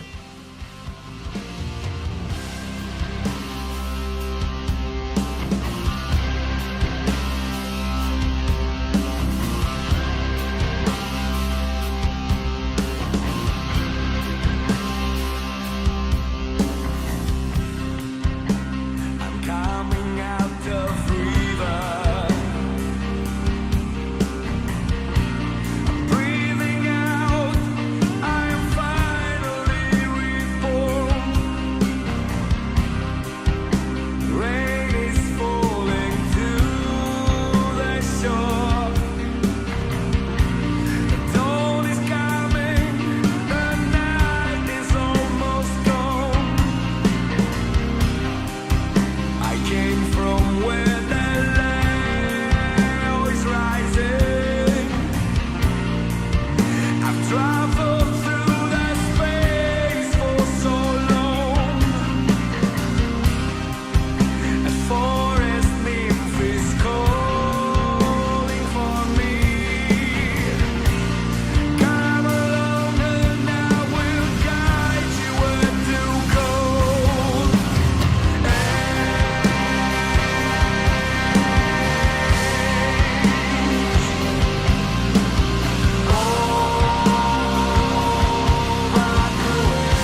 named Wild.